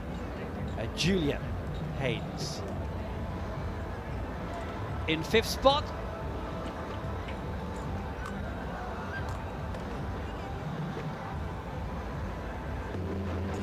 So China with that latest javelin gold, 4 titles for them, 14 medals. Brazil and Poland up to 4 crowns as well. Catherine de Bruyne 2, Marcel Hoog 1, Switzerland 3 golds. Joël de Jong with the 3rd Dutch gold of the week. Sabrina Fortune with a British gold, and Hannah Cockcroft 2.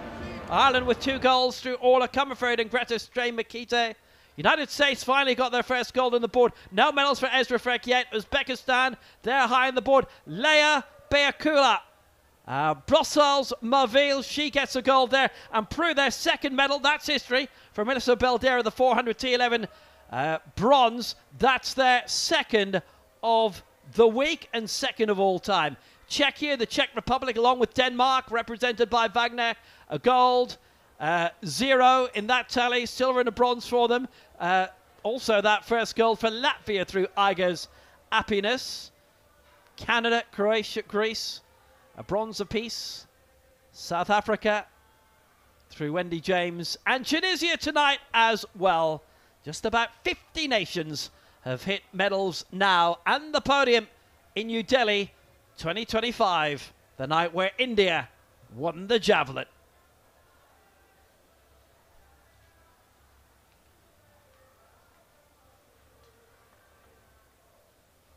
Belting night, great atmosphere, super crowd. Hope it just keeps growing as the week goes on. So fabulous night. So from me, Will Downing, him, Tulson Tullett. Bye. And Steph Reed, it is farewell for the evening. Another great night in New Delhi at these championships. We're back at 9 a.m. Delhi time tomorrow morning. Catch you then. Bye-bye.